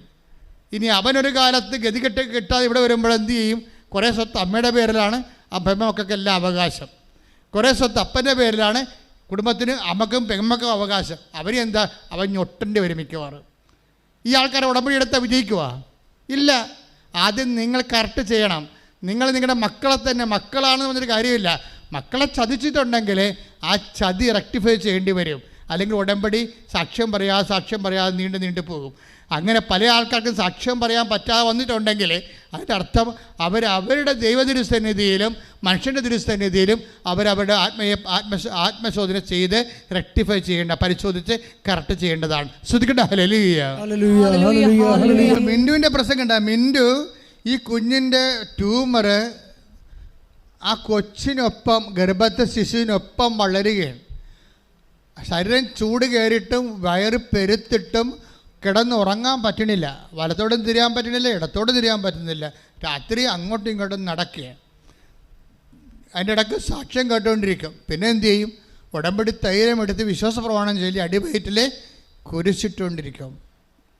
ഭർത്താവും ഭാര്യയും ഉടമ്പടി ജീവിതം നയിക്കുകയാണ്. ശരിക്കും പറഞ്ഞാൽ അവിടെ അടിവയറ്റിൽ കുരിശിട്ടുകൊണ്ടിരിക്കുകയാണ് എപ്പോഴും. കാര്യം വേറെ ഒന്നും ചെയ്യാൻ പറ്റണില്ല. കാര്യം ഒന്നും പറ്റിയിട്ടും കാര്യമില്ല. ഏറ്റവും വലിയ കാര്യമാണ് അവർ ചെയ്യണത്. അവസാനം നാട്ടിൽ വന്ന് പ്രസവിക്കുന്ന സമയത്തും ആ ഉടമ്പടി തൈലം വയറ്റെ കുരിശിടും. ദൈവം ചോദിച്ചില്ലേ എന്താണ് നിൻ്റെ കയ്യിലിരിക്കണത്? എന്താണ് കയ്യിലിരിക്കണത്? ഉടമ്പടി തൈലം. ദൈവമായിട്ട് ഉടമ്പടി ചെയ്തതിൻ്റെ അഭിഷേക തൈലമാണ്. ആൾക്കാർ നന്നായിട്ടാണ് വിളിക്കണത്. ഞാൻ വിളിക്കാത്ത കാര്യങ്ങൾ അനുഭവത്തിൽ വിളിക്കുന്നുണ്ട്. ഞാൻ ഉടമ്പടി തൈലം എന്ന് പറയുമ്പോൾ ഇവിടുത്തെ ആൾക്കാർ വിളിക്കണത് എന്താണ്? ഉടമ്പടി എടുത്തവർ അഭിഷേക തൈലം എന്നാണ് വിളിക്കുന്നത്. ദൈവം എന്നെ അഭിഷേക തൈലം, എന്നെ അഭിഷേകം ചെയ്ത തൈലം, എൻ്റെ സൗഖ്യത്തിനായി, സമാധാനത്തിനായി, എൻ്റെ വിടുതലിനായി ദൈവം കൈനീട്ടി അഭിഷേകം ചെയ്ത തൈലം. കൈയിടിച്ച് ശ്രദ്ധിക്കട്ടെ. ഈ അഭിഷേക തൈലം അല്ലെങ്കിൽ വെഞ്ചരിച്ച ഉടമ്പടി ഉപ്പ് പ്രയോഗിക്കുന്ന മുമ്പ് ദൈവം ചോദിക്കുന്ന ചോദ്യമാണ്, എന്താണ്? ഏലിയ, നീ ഇവിടെ എന്ത് ചെയ്യുന്നു? Take the word of God. ശ്രദ്ധിക്കട്ടെ. ഹല്ലേലൂയ, ഹല്ലേലൂയ, ഹല്ലേലൂയ, ഹല്ലേലൂയ, ഹല്ലേലൂയ. യേശുവേ നന്ദി. ഹല്ലേലൂയ, ഹല്ലേലൂയ, ഹല്ലേലൂയ. യേശുവേ സ്തുതി. ഹല്ലേലൂയ, ഹല്ലേലൂയ, ഹല്ലേലൂയ, ഹല്ലേലൂയ. 1 രാജാക്കന്മാർ 19:10. ഏലിയ ഉത്തരം പറഞ്ഞു, സൈന്യങ്ങളുടെ ദൈവമായ കർത്താവിനെ പ്രതിയുള്ള തീക്ഷ്ണതയാൽ ഞാൻ ജ്വലിക്കുകയാണ്. 1 രാജാക്കന്മാർ 19:10. അപ്പം ദൈവം ചോദിക്കുന്ന ചോദ്യം എന്താണ്? ഏലിയ, നീ ഇവിടെ എന്ത് ചെയ്യുന്നു? അപ്പോൾ ഉടമ്പടി ചെയ്യുമ്പോൾ സ്വാഭാവികമായിട്ട് അതിൻ്റെ പ്രീറെക്വിസിറ്റ്, മുൻ ആവശ്യം എന്ന് പറയുന്നത് എന്താണ്? തീഷ്ണതയാണ്. ഒരു ഉടമ്പടി പ്രയോഗത്തിൽ വരണമെങ്കിൽ നമുക്കെന്തുണ്ടാകണം? തീഷ്ണതയുണ്ടാകണം. എന്തിലെല്ലാം തീഷ്ണതയുണ്ടാകണം? വിശ്വാസത്തിൽ തീഷ്ണതയുണ്ടാകണം. ഇപ്പം മിൻറ്റുവിന് വിശ്വാസത്തിൽ തീഷ്ണതയാണ്, അലക്സ് തോമസിന് വിശ്വാസത്തിൽ തീഷ്ണതയാണ്. അതല്ലേ എന്തെല്ലാം ഇപ്പം മിൻറ്റുവിൻ്റെ കാര്യം വ്യക്തമാണ്. അപ്പോൾ മിൻറ്റു പ്രസവിച്ചു, അവസാനം സിസേറിയൻ എടുത്തു. സിസേറിയൻ കഴിഞ്ഞപ്പോൾ കൊച്ചിനെയും ട്യൂമറിനെയും കൂടി പുറത്തെടുത്തിരിക്കുകയാണ്. ഇനി എൻ്റെ വിറ്റെന്തെന്ന് വെച്ച് കഴിഞ്ഞാൽ കുട്ടിയുടെ പകുതി തൂക്കം, കുട്ടിക്ക് 3 കിലോ ഉണ്ടെങ്കിൽ 1.5 കിലോ ട്യൂമറിനുണ്ട്. ഈ ട്യൂമർ എങ്ങാനും പൊട്ടിയിരുന്നെങ്കിൽ ഈ കുഞ്ഞിൻ്റെ മുഴുവനും പവറ്, ശക്തി, രക്തം, വിറ്റാമിൻ, മിനറൽസ് എല്ലാം ഇതിലൂടെ പോകും. എല്ലാം ഇതിലൂടെ പോകും. കാരണം നട്ടെല്ലാണ് ഇത് പിടിപ്പിച്ചിരിക്കണത്. ഇവരുടെ വിശ്വാസത്തിലാണ് ഇങ്ങനെ പിടിച്ച് നിൽക്കുന്നത്. ഉടമ്പടി എടുത്തിട്ട് എങ്ങനെയാണ് ജീവിതത്തിൽ വരുന്ന യാഥാർത്ഥ്യങ്ങളെ, ഇതുകൊണ്ടാണ് ഇവളെ ഈ കുഞ്ഞിനെ വയറ്റി കൊടുത്തപ്പോൾ തന്നെ ഒത്തിരിയേറെ ക്ലേശങ്ങൾ സഹിക്കേണ്ടി വരുമെന്ന് പറഞ്ഞത്. ദൈവത്തിൻ്റെ കുഞ്ഞാണ്, ദൈവത്തിൻ്റെ അനുഗ്രഹമാണ് നിനക്ക് ലഭിച്ചിരിക്കണമെങ്കിൽ തീർച്ചയായിട്ടും a sword shall pierce in your heart എന്നെന്താ പറഞ്ഞത്? മാതാവിനെക്കുറിച്ച് പറഞ്ഞത്, നിൻ്റെ വയറ്റിൽ കിടക്കുന്ന കുഞ്ഞ് ദൈവത്തിൻ്റെ കുഞ്ഞാണ്. നിനക്ക് ലഭിക്കാൻ പോകുന്ന അടയാളം, അനുഗ്രഹം ദൈവത്തിൻ്റെ തനത് അനുഗ്രഹമാണ്. അതുകൊണ്ട് തന്നെ നീ ക്ലേശങ്ങളിലൂടെ കടന്നു പോയിട്ട് അതിൻ്റെ പേയ്മെൻറ്റ് കൊടുക്കേണ്ടി വരും. അതാണ് പ്രശ്നം. നിങ്ങൾക്ക് തോന്നുന്നുണ്ട് ദൈവത്തിൽ നിന്ന് നമ്മളെല്ലാം എടുക്കണ പേയ്മെൻറ്റായിട്ടാണ് എടുക്കണത്.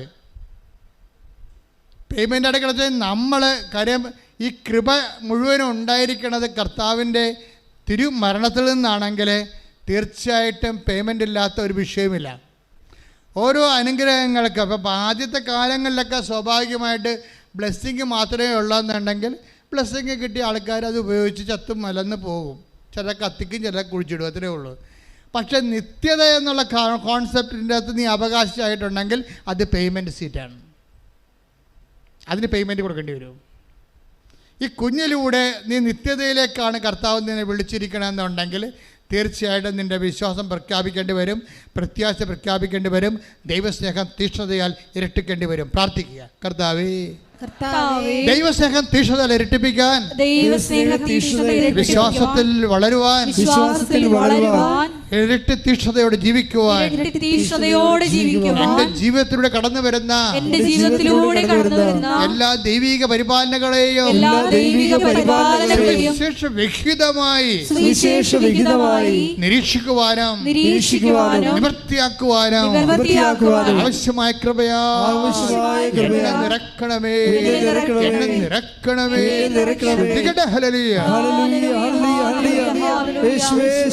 ഉടമ്പടിക്ക് വരുന്നൊരു വിഷയം എന്താ അറിയാമോ? ഉടമ്പടിയുടെ ഇതിൻ്റെ രീതികളെ കുറിച്ച് ഒരു ഐഡിയ കാണത്തില്ല. ഇവർ പലരോടും ചോദിക്കും. അപ്പം ചിലർ പറയും പെട്ടെന്ന് തീരുവേ എന്ന് പറയും. ചിലർ പറയും അവിടെ ഭയങ്കര കഷ്ടപ്പാടാണ്, ഭയങ്കര ചൂടും, നിൽക്കാൻ പോലും സ്ഥലമില്ല എന്നൊക്കെ പറയും. അപ്പോൾ ഇവർ വിചാരിക്കും ഉടമ്പടി എടുക്കാമെന്ന് വിചാരിക്കും, ദൈവമേ എപ്പോൾ പോകാൻ പറ്റും? ഭർത്താവ് വീട്ടിൽ വരണമെങ്കിൽ എത്ര, അല്ലെങ്കിൽ അയാൾ കാരണം അടിച്ച് പോക്കുമെന്ന് പറയാം. അതാണ് പലരുടെയും പ്രശ്നം അതാണല്ലോ. കള്ളവണ്ടി കയറി പോന്നിരിക്കണേ. കള്ളവണ്ടി കള്ളവണ്ടി എന്ന് പറയുന്നത് കാശ് കൊടുക്കാൻ പോകുന്നതല്ല, വീട്ടിൽ പറയാൻ പോകണത്.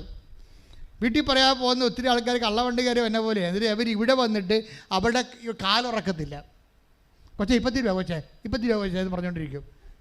ഈ ഉടമ്പടി അബോർഷനായി പോവും, വർക്കൗട്ട് ചെയ്യത്തില്ല. കാര്യം എന്താ, നിങ്ങൾ മനസ്സുകൊണ്ട് ഇതെന്താണെന്ന് മനസ്സിലാക്കാതെയാണ് ഉടമ്പടി ചെയ്തിരിക്കണത്. അപ്പം നിങ്ങളോട് പറഞ്ഞിരിക്കണത് കൊണ്ട് എഴുതിയിട്ടാൽ മതിയല്ല. ഇന്ത്യ നിങ്ങളുടെ പ്രധാനമന്ത്രിയാകണം, ഉടമ്പടി എഴുതാൽ മതിയാ. ഇപ്പം തന്നെ പ്രധാനമന്ത്രി ഒരു ഇലക്ഷനും ഇല്ല, പ്രധാനമന്ത്രിയാകാം, MP ആകണം, കൊണ്ട് ഉടമ്പടി ചെയ്താൽ മതി എന്നായിരിക്കും പറഞ്ഞുകൊണ്ടിരിക്കണത് നിങ്ങളോട്. ഇത് കുറച്ച് കച്ചും കൈയുണ്ട് ഇതിനകത്ത്. അതാദ്യം ഇതിൻ്റെ ബിബ്ലിക്കലായിട്ടുള്ള ഇതിൻ്റെ വർക്കിംഗ് കണ്ടീഷൻസ് പഠിക്കണം. പഠിച്ചു കഴിഞ്ഞ കള്ളികൾ ഒത്തിരി പേരുണ്ട്. ഇന്നലെ ഒരു സാക്ഷ്യം ഞാൻ വെളുപ്പിനിരുന്ന് വായിക്കിരുന്നു. എനിക്ക് വിസ്മയവും സന്തോഷവും ഭയവും ഉണ്ടായി. എന്താ കാര്യം? ഞാൻ സിൽവർ ഉടമ്പടിയിൽ എത്തിയിരിക്കണമെന്ന്. അമ്മയുടെ കളറായ സിൽവർ ഗ്രേയിൽ ഞാൻ എത്തിയിരിക്കുന്നു. ഇതെൻ്റെ 4ാമത്തെ സാക്ഷ്യമാണെന്ന്. അവർക്ക് എന്താ പ്രശ്നം വെച്ചാൽ അവർക്ക് ഭയമുണ്ടായെന്ന്. സിൽവർ ഗ്രേയിൽ എത്തിയപ്പോൾ എന്താ ഭയം ഉണ്ടായത്?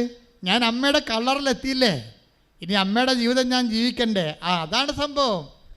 അതാണ് ഉടമ്പടി എന്ന് പറയണത്. എനിക്ക് സിൽവർ ഗ്രേയിൽ എത്തിയപ്പോൾ വിസ്മയവും സന്തോഷവും അത്ഭുതവും ഭയവും തോന്നിയെന്നാണ്. കാര്യം അമ്മയുടെ കളറാണ്. നിങ്ങൾക്കറിയാം, സിൽവർ ഗ്രേ കണ്ടു കഴിഞ്ഞാൽ മനസ്സിലാകും. വൈറ്റ് കഴിഞ്ഞിട്ടാണ് സിൽവർ ഗ്രേ വരണത്. അതിനുള്ളിൽ അവർ 3-4 വട്ടം സാക്ഷ്യം പറയാൻ കയറി. ഉടമ്പടിയിലൂടെ എങ്ങനെ ഇടിച്ച് പൊളിച്ച് ജീവിച്ചു പോവുകയാണ്. സിൽവർ ഗ്രേയിൽ എത്തുമ്പോൾ 4 പ്രാവശ്യത്തെ തട്ടേ കയറി സാക്ഷ്യം പറഞ്ഞിട്ടുണ്ടത്. അതേസമയം എന്തിനും ഇപ്പൊക്കെ ഭയമായി. എന്താ കാര്യം? ഞാൻ അമ്മയുടെ കളറിലെത്തി, ഇനി എൻ്റെ ജീവിതത്തിൻ്റെ കളറും അമ്മയുടെ ജീവിത രീതി ആയിരിക്കണമെന്ന്. അതെന്തൊരു തിരിച്ചറിവാണ്. അതാണ് ഭയം, ദൈവഭയം എന്ന് പറയണത്. ഇതിപ്പോൾ ഈ ഭയം വരാൻ വേണ്ടി സിൽവർ ഗ്രേയിൽ എത്തേണ്ട കാര്യമില്ല. ഭയം വരാൻ വേണ്ടി ആദ്യം ദൈവമായിട്ട് കൈ കൊടുക്കുമ്പോൾ തന്നെ ഭയം വന്നാൽ മതി. എന്നാൽ ഇടമ്പടി ഇങ്ങനെ കവളാസം പൊട്ടണ പോലെ അങ്ങോട്ട് പൊട്ടും. എന്താ കാര്യം? നിനക്ക് ഭയമുണ്ടെന്നും അതനുസരിച്ച് നീ ദൈവം വചനം പാലിക്കുമെന്നും ദൈവത്തിന് അറിയാമെങ്കിൽ നീ ഉടമ്പടി പാലിക്കുന്നുമ്പതിന് ദൈവം അത് പാലിച്ചുകൊണ്ട് നിനക്ക് അനുഗ്രഹങ്ങളുടെ വർഷമഴ ചൊരിയും. ശ്രുതിക്കട്ടെ ഹല്ലേലൂയ. പരിശുദ്ധ പരമ ദിവ്യകാരുണ്യത്തിന് എന്തിനാ ആൾക്കാർ വെളുക്കോളവും വയ്യോളവും കിട്ടുന്ന സമയത്തെല്ലാം ഫ്രീ ടൈമിലെല്ലാം സാക്ഷ്യം കേൾക്കുന്നത്? ഓരോ സാക്ഷ്യവും നമ്മളെ ഉറപ്പിക്കും. എന്തിലുറപ്പിക്കും? വിശ്വാസത്തിൽ ഉറപ്പിക്കും. കാര്യം എന്ന് വെച്ചാൽ ഭൂമിയിലെ ഓരോ മനുഷ്യന്മാർ ഒരുക്കുന്ന നമ്മൾ മലയാളികളെ ഞാൻ ചില സ്ഥലത്ത് ഓർക്കുകയെ എന്തോ ഒരു ഭാഗ്യമുള്ളവരാണ് മലയാളികൾ. കാര്യം ഹിന്ദിക്കാരൊക്കെ ഇവിടെ വന്നിട്ട് ആൾക്കാരെ കൊണ്ട് ഉടമ്പടി ചെയ്യിക്കണമെങ്കിൽ അവർ തർജ്ജിമ ചെയ്യിക്കും. ആസാംകാരും അതുപോലെ തന്നെ പല സ്ഥലങ്ങളിൽ നിന്ന് വടക്കേ ഇന്ത്യയിൽ നിന്ന് ഒത്തിരി പേര് വരും. വന്നിട്ട് ഇവർക്കൊന്നും മനസ്സാവത്തില്ല. മലയാളികളുടെ ഇടയ്ക്ക് സംഭവിക്കുന്ന സംഭവമല്ലേ. ഇവർ ഹിന്ദിക്കാരെ കൊണ്ടുവന്നിട്ട് ഇതൊക്കെ തർജ്ജിമ ചെയ്ത് മേടിപ്പിക്കും. എന്നാലും ഞാൻ ഓർക്കണേ അവർക്ക് എന്തുമാത്രം കാര്യങ്ങൾ മനസ്സിലാകാനാണ്. അങ്ങനെ മനസ്സിലാകാൻ ആയില്ലെങ്കിലും അവർ ദൈവമായിട്ടൊരു കവനൻ്റ് ചെയ്യണമെന്നുള്ളത് മനസ്സിലാകും അവർക്ക്. ഇപ്പം നമുക്ക് 16 ഭാഷ പത്രമുണ്ട്. ഏറ്റവും പുതിയ പത്രം ചെക്കോസ്ലോവാക്യയിലാണ്, ചെക്ക് ലാംഗ്വേജിലാണ്. അപ്പോൾ ഈ മലയാളത്തിൽ സംഭവിച്ചൊരു കാര്യം, ദൈവം ചെക്കോസ്ലോവാക്യയിലേക്ക് ട്രാൻസ്ഫർ എടുക്കുകയാണ്. അത് ഇനി ലോകത്തിൻ്റെ എല്ലാ ഭാഷകളിലേക്കും ഉടമ്പടി വരും. ഇപ്പോൾ കാനഡയിലെ ദിവസങ്ങളിൽ ജൂൺ മാസത്തിൽ ധ്യാനമുണ്ട്. അപ്പോൾ അവർ ഉടമ്പടി ധ്യാനം അവിടെ നടത്തണമെന്ന് ആവശ്യപ്പെട്ടിരിക്കുകയാണ്. പാടാണ് ശരിക്കും. കൃപാസനത്തിൽ നടത്തുന്നതിനേക്കാൾ വേറെ ഒരു സ്ഥലത്ത് നമ്മൾ നടത്തുമ്പോൾ പാടാണ്. അയർലൻഡിൽ ഉടമ്പടി ധ്യാനമാണ് നടത്തിയത്. അതിൻ്റെ ഗുണങ്ങൾ ഭയങ്കരമായിരിക്കും, പക്ഷേ നമുക്കത് പാടാണ്. നിങ്ങളത് പ്രാർത്ഥിക്കണമെന്ന് പ്രത്യേകം ഓർപ്പിക്കുന്ന. ശ്രുതിക്കട്ടെ ഹല്ലേലൂയ. അപ്പം എല്ലാ വിഷയങ്ങൾക്കും ദൈവം ഉടമ്പടി പ്രകാരം അതിനോട് ദൈവം റെസ്പോണ്ട് ചെയ്യുന്ന ദൈവം നമ്മളുടെ വിഷയങ്ങളോടും കോസിനോടും റെസ്പോണ്ട് ചെയ്യാനുള്ള ഏറ്റവും ഷാർപ്പായിട്ടുള്ള ഒരു പ്രോജക്റ്റ് പ്ലാനാണ് ഈ ഉടമ്പടി എന്ന് പറയണത്. അതുകൊണ്ട് തന്നെ താത്വികവും ദൈവശാസ്ത്രപരവും ആയിട്ടുള്ള കാര്യങ്ങളെ കേൾക്കുമ്പോൾ വരണത് അച്ഛൻ്റെ ആദ്യവാഴ്ച പ്രസംഗങ്ങളിലാണ് അപ്ഡേഷൻസ് വരണത്. അപ്പോൾ അപ്ഡേഷൻസ് എപ്പോഴും കേട്ടോണ്ടിരിക്കണം നിങ്ങൾ. പണ്ട് 2 കൊല്ലം മുമ്പ് ഉടമ്പടി എടുത്തവരുടെക്ക് ഉള്ളതിനേക്കാൾ ഇരട്ടി അപ്ഡേഷൻസാണ് ഇന്നുള്ളത്. അപ്പോൾ ഈ സിൽവർ ഗ്രേയിലേക്കൊക്കെ പോകുമ്പോൾ ഉണ്ടാകുന്ന ഗുണമെന്ന് പറയണത് അവർ വർഷങ്ങളായിട്ട് ഉടമ്പടി ധ്യാനം കൂടുന്നതാണ്. അപ്പോൾ അവിടെ ആധ്യാത്മിക നിലവാരം അതനുസരിച്ച് ഉയർന്നിരിക്കാം. നമുക്കിത് ഉടമ്പടി എക്സ്പ്ലോർ ആക്കാൻ വേണ്ടിയുള്ള ആത്മീയ ശക്തിയുടെ അതിൻ്റെ നോഹൗ ജ്ഞാനസൂത്രങ്ങൾ ഒക്കെ ഈ ഉടമ്പടി ധ്യാനത്തിലൂടെയാണ് നിങ്ങൾക്ക് കൈമാറ്റം ചെയ്യണത്. അപ്പോൾ അതുകൊണ്ട് ഈ അതുകൊണ്ടാണ് ധ്യാനത്തിൻ്റെ ഇടയിൽ ദൈവത്തിൻ്റെ ഇടപെടലുണ്ടാകുകയും ആൾക്കാർക്ക് സൗഖ്യമുണ്ടാകുകയും ഒക്കെ ചെയ്യണത്. അത് ധ്യാനത്തിൻ്റെ ഇടയിൽ ഓരോപ്പം നിങ്ങൾ ഓരോ സാക്ഷ്യം നോക്കിയാൽ മനസ്സിലാകും. ധ്യാനത്തിൽ വരും ചിലപ്പോൾ ഒരു വിശ്വാസം ഇല്ലാതിരിക്കുന്നവരെ കുറിച്ചായിരിക്കും ചിലപ്പോൾ ദൈവം എന്തെങ്കിലും അടയാളം കാണിച്ച് ദർശനം പറയണത്. എന്താണ് കാര്യം വെച്ചാൽ അവർ ഏത് രാജ്യത്തിലിരുന്നാലും ശരി അവരുടെ വിഷയം ദൈവത്തിൻ്റെ ദൃഷ്ടിയിലാണെന്നാണ്. അപ്പോൾ ഓരോ രാജ്യങ്ങളിലിരിക്കുന്ന ആൾക്കാർ പിന്നീട് നാട്ടിൽ വരുമ്പോൾ അവർ പറയും, ഞങ്ങൾ ഇത്രാം തീയതിയുള്ള ഉടമ്പടി ധ്യാനം കൂടിയപ്പോൾ അച്ഛൻ ഞങ്ങളെക്കുറിച്ചാണ് പറഞ്ഞത്. ആ ദിവസമാണ് എൻ്റെ ചെവി ഉടമ്പടി ധ്യാനത്തിൽ പറഞ്ഞ പോലെ ചെവിയുടെ ബാക്കിലുള്ള മുഴ അപ്രത്യക്ഷമായെന്ന്.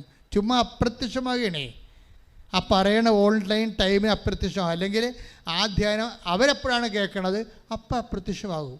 അപ്പോൾ എന്താ അതറിയണം. ഇത് നമ്മൾക്ക് കൃപാസനത്തെ സംബന്ധിച്ചിടത്തോളം നമുക്ക് ആൾക്കാരുടെ അനുഭവങ്ങളാണ് നമ്മുടെ അടിത്തറ എന്ന് പറയുന്നത്. ആൾക്കാർക്കുള്ള ദൈവാനുഭവങ്ങൾ. ഇപ്പോൾ കൃപാസനം ഇങ്ങനൊരു പുതിയ ദൈവിക പദ്ധതി ലോകത്ത് ഉദ്ഘാടനം ചെയ്തപ്പോൾ ആ ഇടയ്ക്ക് മനസ്സിലാകാതിരുന്ന ആൾക്കാരെല്ലാം കൃപാസനം തട്ടിപ്പാണ് എന്ന് പറഞ്ഞുകൊണ്ട് പത്രത്തിലും മറ്റ് സ്ഥലങ്ങളിലെല്ലാം ഇങ്ങനെ എന്തുമാത്രം എതിരഭിപ്രായങ്ങൾ വന്നു. അപ്പം അന്ന് ഞാൻ ബിഷപ്പ് എന്നെ വിളിച്ച്, രൂപതാ ബിഷപ്പ് രണ്ടുപേരും കൂടി എന്നെ വിളിച്ച് വാട്ട് ഇസ് ഹാപ്പനിങ് ഇതായിരുന്നു. ഞാൻ പറഞ്ഞു ഞാനൊരു ക്രൈസിസിലാണെന്ന് വെച്ച് കഴിഞ്ഞാൽ ഇതിപ്പോൾ തുടങ്ങിയതേ ഉള്ളൂ.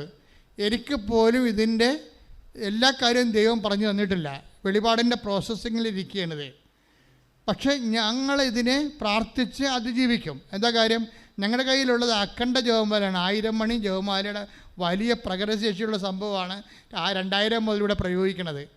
അപ്പോൾ ഇങ്ങനെ എന്ത് പൈശാചിക ശക്തിയാണെന്നാലും ഇതിനെ അതിജീവിക്കുമെന്ന് പറഞ്ഞു. അപ്പോൾ ബിഷപ്പ്മാർക്ക് അത് മനസ്സിലായി. കഴിഞ്ഞ ദിവസം ഞാൻ പിതാവിനെ കാണാൻ യാത്ര ചെയ്തപ്പോൾ ഞാൻ വീണ്ടും പറഞ്ഞു, പിതാവിനോട് ഞാൻ അന്ന് പറഞ്ഞില്ലേ, ഇപ്പം എങ്ങനെയുണ്ട് കറക്റ്റായില്ലേ കാര്യങ്ങൾ? എന്താണ് ഒരു ക്രൈസിസാണ്. പക്ഷേ ഇത് ഞങ്ങളാരും ക്രൈസിസ് ഉണ്ടാക്കുന്ന ആൾക്കാരുടെ കരുത്തെ പിടിക്കാൻ പോവില്ല. ഞങ്ങൾ ആ വിശ്വാസത്തിൽ ഉറച്ചു നിന്നുകൊണ്ട്. എന്താ കാര്യം? ഇതിൻ്റെ അടിത്തറ. അന്ന് ഞാൻ പ്രശ്നങ്ങളുണ്ടായ കാലത്ത് ഞാനൊരു ഒരു വാക്ക് ഞാൻ പറയണമല്ലോ, ഞാൻ എക്സ്പ്ലെയിൻ ചെയ്തത് എന്താണ്? കൃപാസനത്തിൻ്റെ അടിത്തറ ആധ്യാത്മിക അനുഭവങ്ങൾ പ്രാപിച്ച ലക്ഷക്കണക്കിന് മനുഷ്യരാണ്. അവർ നിലനിൽക്കുന്നുള്ള കാലം കള്ളപ്രചരണങ്ങളിൽ നിങ്ങൾ ആരെ ഞങ്ങൾക്കെതിരെ നടത്തിയാലും അത് വില പോകത്തില്ല. ജനങ്ങളെ ദൈവത്തെ അനുഭവിച്ചിരിക്കുന്നതാണ് ആ ലക്ഷക്കണക്കിന് മനുഷ്യർ. അതുകൊണ്ട് തന്നെ ഇത് അനുഭവത്തിൻ്റെ ഒരു പ്ലാറ്റ്ഫോമാണ്. ദൈവാനുഭവത്തിൻ്റെ ഏറ്റവും വിശിഷ്ടമായ സുശക്തമായ മാത്തമാറ്റിക്കൽ പ്രിസിഷനുള്ള ഒരു ഫോർമുല എന്ന് പറയുന്നത് ഉടമ്പടിയാണ്. ഞാനെന്താ നിങ്ങളോട് ഇപ്പോൾ ഇങ്ങനെ പറയാൻ കാരണം എന്ന് വെച്ച് കഴിഞ്ഞാൽ, നിങ്ങളുടെ എടുത്തിരിക്കുന്ന കാര്യം എന്താണ്? മോസസിനോട് പറഞ്ഞില്ലേ, നിൻ്റെ കയ്യിലിരിക്കണത് എന്താണ്? നിനക്കെതിരെ നിൽക്കുന്നത് ആരാണ്? ഫറവോയാണ്. ഫറവോ എന്നും നമ്മുടെ മുമ്പിൽ നിൽക്കും. ദാവീദിൻ്റെ മുമ്പിൽ എപ്പോഴും ഒരു ഗോലിയാത്ത് ഉണ്ടാകും. മോസസിൻ്റെ മുമ്പിൽ എപ്പോഴും ഒരു ഫറവോ ഉണ്ടാകും. പക്ഷേ മോസസും ഏരിയയും മനസ്സിലാക്കണമെന്ന് ദൈവം അറിയുന്നൊരു കാര്യമുണ്ട്. എന്താണ്? What is in your hand? അപ്പോൾ മോസസ് പറഞ്ഞു, ഇതൊരു വടിയാണ്, അത് നിലത്തിടണം ഫറവോയുടെ മുമ്പിൽ. അപ്പോൾ ആ വടി എന്താണെന്നൊക്കെ മനസ്സിലാകും. വിശ്വാസത്തോടെ ദൈവത്തിൻ്റെ വചനത്താൽ നീ അത് പ്രയോഗിക്കുമ്പോൾ വടിയോടനെ പാമ്പായി മാറുമ്പോൾ മോസസിനെ ചാടി പിന്നോട്ട് മാറും. അപ്പോൾ മാന്ത്രികന്മാരും വന്നിട്ട് മാന്ത്രികം കാണിക്കും. കർത്താവ് എന്താ പറഞ്ഞത്? I will be with you unto the last. അവസാനം വരെ ഞാൻ നിങ്ങളുടെ കൂടെ ഉണ്ടായിരിക്കും എന്ന് പറഞ്ഞാൽ എൻ്റെ അർത്ഥം എന്താണ്? അവസാനം വരെ നിങ്ങളുടെ വചനങ്ങളെ സ്ഥിരീകരിച്ചുകൊണ്ട് അടയാളം കാണിച്ചുകൊണ്ട് എൻ്റെ സാന്നിധ്യം നിങ്ങളുടെ കൂടെ കൈയടിച്ച് ശ്രദ്ധിക്കട്ടെ. അപ്പൊ പ്രതി അടയാളം കാണിച്ചു. ശരിക്കും സിദ്ധന്മാർ അവിടെ ഉണ്ടായിരുന്നു. ഫറവോൻ്റെ രാജധാനിയിലെ അവർ കൊണ്ടുവന്ന് മാന്ത്രികന്മാർ കൊണ്ടുവന്ന് വടിയിട്ടു. അവിടെ വടിയും പാമ്പായി. അപ്പം മോസസ് പേടിച്ചു പോയി. കാര്യം ഞാൻ കാണിച്ച പോലെ തന്നെ അവരും കാണിച്ചല്ലോ, പിന്നെ എന്തിനാ യഹോവയ്ക്ക് എന്താ പ്രാധാന്യം എന്ന് ചിന്തിക്കണം. ഇടിമിന്നലെ പോലെ മോസസിൻ്റെ സർപ്പം മറ്റേ സർപ്പത്തെ വിഴുങ്ങാൻ തുടങ്ങി. എപ്പോഴും ദൈവം പറഞ്ഞിട്ടില്ലേ, ഞാൻ തുറന്ന വാതിൽ ആരും അടക്കുകയില്ല, ഞാൻ അടച്ച വാതിൽ തുറക്കുകയുമില്ല. അതായിരുന്നു അടയാളങ്ങളുടെ ശക്തി. കൈയടിച്ച് ശ്രദ്ധിക്കട്ടെ. അതുകൊണ്ട് തന്നെ നിങ്ങൾ ഉടമ്പടി ഉപ്പ് അല്ലെങ്കിൽ ഉടമ്പടി തൈലം അല്ലെങ്കിൽ ഉടമ്പടി കശുരുമൊക്കെ പ്രയോഗിക്കുമ്പോൾ ഇപ്പോൾ എത്രയോ സാക്ഷ്യങ്ങളാണ്. അതായത് നിങ്ങൾക്കറിയാമല്ലോ, ഉടമ്പടിയിൽ എപ്പോഴും വരണത് നോട്ട് ബൈ മെറിറ്റിൽ വർക്ക് ചെയ്യത്തുള്ളൂ. നമ്മുടെ മെറിറ്റ് കുറഞ്ഞ് വരുമ്പോൾ അതിൻ്റെ അർത്ഥം എന്താണ്? ഗ്രേസ് കൂടി വരുന്നതിൻ്റെ അർത്ഥം സിമ്പിൾ മാത്തമാറ്റിക്സ് അല്ലേ. നമ്മളുടെ യോഗ്യത കുറഞ്ഞ് വരും. അപ്പോൾ അതിൻ്റെ അർത്ഥം അപ്പോഴെന്താ അതിൻ്റെ അർത്ഥം എന്താണ്? Not by merit but by grace. അപ്പം കൃപ കൂടി വരുന്നതനുസരിച്ചാണ്. അപ്പോൾ അത് നീ അതിൻ്റെ പ്രൊവിഷൻ നീ മനസ്സിലാക്കണം. നിൻ്റെ യോഗ്യത കുറഞ്ഞ് വരികയാണ്. ചില പറയും നിലയം വിളിച്ചുകൊണ്ട് IELTS എഴുതി പുറത്ത് വരും. എല്ലാ മൊഴികളും എനിക്ക് തൊണ്ടേ പനിയുമായിരുന്നു, എനിക്ക് തൊണ്ട നീരുമായിരുന്നു, ഞാൻ ഒന്നും എഴുതിയിട്ടില്ല, എല്ലാം തീർന്നു, ഇനി ഞാൻ എഴുതണില്ല. അപ്പായോട് കാശ് ചോദിച്ചാൽ അപ്പ തരത്തില്ല, ഭർത്താവിനോട് ചോദിച്ചാൽ ഭർത്താവും തരത്തില്ല, ഞാൻ ഇനി എവിടെ പോവും, ഞാൻ ഇത്രയും നാൾ ഇതാണല്ലോ എഴുതിക്കൊണ്ടിരുന്നത്, ഇതും പോയല്ല എന്ന് പറഞ്ഞ് നിൻ്റെ മെറിറ്റ് എല്ലാം പോയി തിരിച്ചു വരികയാണ്. നിൻ്റെ എല്ലാ യോഗ്യതയും പോയി വരുമ്പോൾ ഒരു ഉടമ്പടിയിൽ ഒരു യോഗ്യത മാത്രമേ ഉണ്ടാകത്തുള്ളൂ. എന്താണ്? പല കാര്യങ്ങളും കർത്താവില്ലായിരുന്നു. Take the word of God. ഏലിയ, നീ ഇവിടെ എന്ത് ചെയ്യുന്നു എന്ന് പറയുന്ന സ്ഥലങ്ങളിൽ ആദ്യം കൊടുങ്കാറ്റ് വരും, കൊടുങ്കാറ്റ് കർത്താവില്ല. അപ്പം അങ്ങനെ ഓരോ മന്ദമാരുതം വരും, മന്ദമാരിലെ കർത്താവില്ല. ടേക്ക് ദ വേർഡ് ഓഫ് അഗ്നി വരും, അഗ്നി കർത്താവില്ല. പലപ്പോഴും കർത്താവില്ല എന്ന അനുഭവം ഉണ്ടെങ്കിലും അപ്പോഴും നമ്മൾ ഏലിയ സർവ് ചെയ്ത് പോകും. ഓരോ അനുഭവത്തിനും ദൈവം ഇല്ലാത്ത അനുഭവങ്ങളായിരിക്കും നമുക്ക് വരാൻ പോണത്. അത് ഉടമ്പടിയുടെ അല്ലെങ്കിൽ പ്രവാചികമായ ആധ്യാത്മികതയുടെ ഒരു നേച്ചറാണത്. ആദ്യകാലങ്ങളിൽ 1ാം സ്റ്റെപ്പിലും 2ാം സ്റ്റെപ്പിലും 3ാം സ്റ്റെപ്പിലും ഒക്കെ ചിലപ്പോഴും ദൈവാനുഭവം കിട്ടാതെ വരുമ്പോഴും യു മസ്റ്റ് വെയിറ്റ്. എന്താ കാര്യം? ഇനിയൊരു നിശബ്ദത വരാൻ പോകുന്നു. Take the word of God. ശ്രദ്ധിക്കണം. ഹല്ലേലൂയ, ഹല്ലേലൂയ, ഹല്ലേലൂയ, ഹല്ലേലൂയ. യേശുവേ നന്ദി. ഹല്ലേലൂയ, ഹല്ലേലൂയ, ഹല്ലേലൂയ, ഹല്ലേലൂയ. 1 രാജാക്കന്മാർ 19:11. ഓക്കെ 11. അവിടുന്ന് അരുളി ചെയ്തു, കർത്താവ് കടന്നുപോയി. ഓർക്കുക, കർത്താവ് നീ മലയിൽ കയറി നിൽക്കുക. എന്താണ്? സീനായ മലമുകളിലെ, ഹൊറേബ് മലമുകളിലെ, കാർമൽ മലമുകളിലെ നീ എപ്പോഴും ഉടമ്പടി എടുക്കുമ്പോൾ നീ സാധാരണ നിലവാരത്തിൽ നിന്ന് ഉയർന്ന തലത്തിലേക്ക് നീ ലിഫ്റ്റ് ചെയ്യപ്പെടുന്നുണ്ട്. ഓക്കെ, പറഞ്ഞോളാം. അവിടുന്ന് അരുളി ചെയ്തു, കർത്താവ് കടന്നുപോയി. അവിടുത്തെ മുൻപിൽ മലകൾ പിളർന്നും പാറകൾ തകർത്തും കൊണ്ട് കൊടുങ്കാറ്റടിച്ചു. കൊടുങ്കാറ്റിൽ കർത്താവില്ലായിരുന്നു. കാറ്റു കഴിഞ്ഞ് ഭൂകമ്പമുണ്ടായി. ഭൂകമ്പത്തിലും കർത്താവില്ലായിരുന്നു. ഭൂകമ്പത്തിന് ശേഷം അഗ്നിയുണ്ടായി. അഗ്നിയിലും കർത്താവില്ലായിരുന്നു. അഗ്നി അടങ്ങിയപ്പോൾ ഒരു മൃദുസ്വരം കേട്ടു. അപ്പോൾ ഏലിയ മേലങ്കി കൊണ്ട് മുഖം മറച്ചുകൊണ്ട് പുറത്തേക്ക് വന്ന് ഗുഹാമുഖത്ത് നിന്നു. അപ്പോൾ അവൻ ഒരു സ്വരം കേട്ടു, ഏലിയ, നീ ഇവിടെ എന്ത് ചെയ്യുന്നു?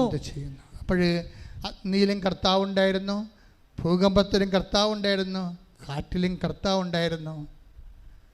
പക്ഷേ നിശബ്ദമായപ്പോൾ കർത്താവിൻ്റെ സ്വരം ഏലിയ കേൾക്കും. ഇല്ലാഞ്ഞിട്ടല്ല, ഉണ്ടായിരുന്നു, പക്ഷേ ഏലിയ കേട്ടില്ല എന്നുള്ളതാണ് വിഷയം. അപ്പം ദൈവത്തെ കേൾക്കുന്നത് ഒരു പ്രധാനപ്പെട്ട കാര്യമാണ്. നമ്മൾ ദൈവത്തെ തന്നെ ഏതെങ്കിലും ഒരു കാലത്ത് അഗ്നിയും ഭൂകമ്പവും കാറ്റും അങ്ങനെ പല പല ദൈവാനുഭവങ്ങൾ പ്രതികൂലങ്ങളായിട്ട് നമ്മുടെ ജീവിതത്തിലൂടെ കടന്നു പോകുമ്പോഴും നീ വിശുദ്ധ ഗ്രന്ഥത്തിൽ നിന്നും വിശ്വാസത്തിൽ നിന്നും നിൻ്റെ ഉടമ്പടി ദിനചര്യകളിൽ നിന്നും സുവിശേഷ പ്രഘോഷങ്ങളിൽ നിന്നും സുവിശേഷ കൈമാറ്റങ്ങളിൽ നിന്നും രോഗി പരിചരണങ്ങളിൽ നിന്നും നീ ഒരിക്കലും മനസ്സ് മാറ്റരുത്. മനസ്സ് മാറ്റാതെ വരുമ്പോൾ ദൈവം തെളിഞ്ഞു വരും. കാര്യം എന്താണെന്ന് വെച്ച് കഴിഞ്ഞാൽ ഇത് എല്ലാവരുടെയും ഒരു അനുഭവമാണ്. എല്ലാവരും വെച്ച് കഴിഞ്ഞാൽ ദൈവത്തെ സാക്ഷ്യം പറഞ്ഞിട്ട് ഉള്ള എല്ലാവരും പറയുന്ന ഒരു കാര്യമാണ്. എന്താണ്? അവസാനം ഇപ്പോൾ മിൻറ്റുവിൻ്റെ കുഞ്ഞിനെ ഓപ്പറേഷൻ ചെയ്ത് കഴിഞ്ഞപ്പോൾ കൊച്ചിനും ഗർഭസ്ഥ ശിശുവിനും ആ സാക്കിനും ഒരേ തരം തൂക്കമാണ്. അല്ല, കൊച്ചിൻ്റെ പകുതി തൂക്കം സാക്കിനുണ്ട്. അപ്പോൾ സർവൈവ് ചെയ്യാനുള്ള സാധ്യതയൊന്നുമില്ല. അത്രയും എത്ര കാറ്റിലൂടെയും കൊടുങ്കാറ്റിലൂടെയും അഗ്നിയിലൂടെയും മിൻറ്റു കടന്നുപോയി. ആ കടന്നു പോകുമ്പോഴൊക്കെ അവൾ വിചാരിക്കണത് എന്താണ്? കർത്താവ് ഇല്ലെന്ന് നമുക്ക് തോന്നും, പക്ഷെ കർത്താവ് അവിടെ ഉണ്ട്. അതാ ബൈബിളിൻ്റെ ഒരു ഡിസ്കൈസ്, ബ്ലെസ്സിങ് ഇൻ ഡിസ്കൈസ് എന്ന് പറയണത്. കർത്താവ് ഇല്ലെന്ന് തോന്നുന്ന ദുഃഖാനുഭവങ്ങളിലൂടെ കടന്നു പോകുമ്പോഴും ബേസിക്കായിട്ട് കർത്താവ് അവിടെ ഉണ്ട്. പക്ഷേ കർത്താവ് ഇല്ലെന്ന് തോന്നുമ്പോൾ തന്നെ അവിടെയുള്ള കർത്താവിനെ കാത്തിരിക്കാനുള്ള ഒരു ഏരിയയുടെ തീഷ്ണതയിലേക്കാണ് ഉടമ്പടിയിലൂടെ ദൈവം നിന്നെ വിളിച്ചിരിക്കുന്നത്. കൈയടിച്ച് ശ്രദ്ധിക്കട്ടെ. ഹല്ലേലൂയ. ഇപ്പം എന്ത് വിഷയം എന്ന് പറയുമ്പോൾ എന്ത് നമ്മൾ ചെയ്താലും ഇതിനെക്കുറിച്ചൊക്കെ ഉള്ള അർത്ഥം വ്യക്തമായിട്ട് നമ്മൾ അറിയണം. എന്തുകൊണ്ടാണ് നിങ്ങളുടെ മക്കൾ നിങ്ങൾ ഉടമ്പടി ചെയ്യുമ്പോൾ നിങ്ങളുടെ കൂടെ കൂടാൻ പറ്റാത്തത് എന്താണ്? It is not explain to them. അമ്മ എന്തോ അമ്മയുടെ ഒരു ഭക്തി പ്രസ്ഥാനം പോലെ എന്തോ ചെയ്യുന്നു എന്നല്ലാതെ നമ്മളവരെ ട്രെയിൻ ചെയ്തിട്ടില്ല. ഫസ്റ്റ് കാറ്റഗറിസം ടീച്ചർ ആരാണ്? അമ്മയാണ്, അല്ലേ? അല്ലേ? സെക്കൻഡ് കാറ്റഗറിസം ടീച്ചർ ആരാണ്? അപ്പനാണ്. മൂന്നാമത്തെ കാറ്റഗറിസം ടീച്ചറാണ് പള്ളിയിലച്ഛൻ. ഈ പള്ളിയിലച്ഛനൊന്നും ഇല്ലാത്ത സമൂഹം കൃപാസനത്തിലില്ലേ? എന്തുമാത്രമാണ് അവിടെ കുഞ്ഞുങ്ങൾ വിശ്വാസത്തിൽ വളരണില്ലേ? എങ്ങനെ വളരണത്? അമ്മയുടെയും അപ്പൻ്റെയും അനുഭവം കണ്ടിട്ട് യേശു ആരാണെന്ന് ഇങ്ങോട്ട് ചോദിക്കും. അപ്പോഴേ യേശുവിനെക്കുറിച്ച് അവർ അങ്ങോട്ട് പറയുമ്പോഴേ യേശു അവർക്ക് അടയാളങ്ങളുടെ സമ്മിലിതമാകുമ്പോൾ വൈകാരികമായ അനുഭവമാകും. ഉടമ്പടി എങ്ങനെ ദൈവത്തെ വൈകാരികമായി നിങ്ങൾക്കൊരു ബോധ്യം തരും. Emotional conviction.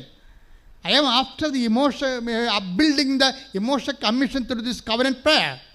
അപ്പോൾ അതുകൊണ്ട് തന്നെ ഇപ്പോൾ തന്നെ അർത്ഥം take the word of God. പുറപ്പാട് 12:26. പുറപ്പാട് 12:26. ഇതിന്റെ അർത്ഥം എന്താണെന്ന് നിങ്ങളുടെ മക്കൾ ചോദിക്കുമ്പോൾ പറയണം. ഇതിന്റെ അർത്ഥം എന്താണെന്ന് നിങ്ങളുടെ മക്കൾ ചോദിക്കുമ്പോൾ പറയണം. ഇത് കർത്താവിനർപ്പിക്കുന്ന പെസഹ ബലിയാണ്. അവിടുന്ന് ഈജിപ്തിലുണ്ടായിരുന്ന ഇസ്രായേൽക്കാരുടെ ഭവനങ്ങൾ കടന്നുപോയി ഈജിപ്തുകാരെ സംഹരിച്ചപ്പോൾ അവിടുന്ന് ഇസ്രായേൽക്കാരെ രക്ഷിച്ചു. അപ്പോൾ ജനം കുമ്പിട്ട് ദൈവത്തെ ആരാധിച്ചു. അപ്പൊ ജനം കുമ്പിട്ട് ദൈവത്തെ ആരാധിക്കണമെങ്കിൽ എന്ത് ചെയ്യണം? ആദ്യം എന്ത് ചെയ്യണം? നിങ്ങളുടെ മക്കൾ ദൈവത്തെ ആരാധിക്കാൻ എന്ത് ചെയ്യണം? അർത്ഥം അറിയണം.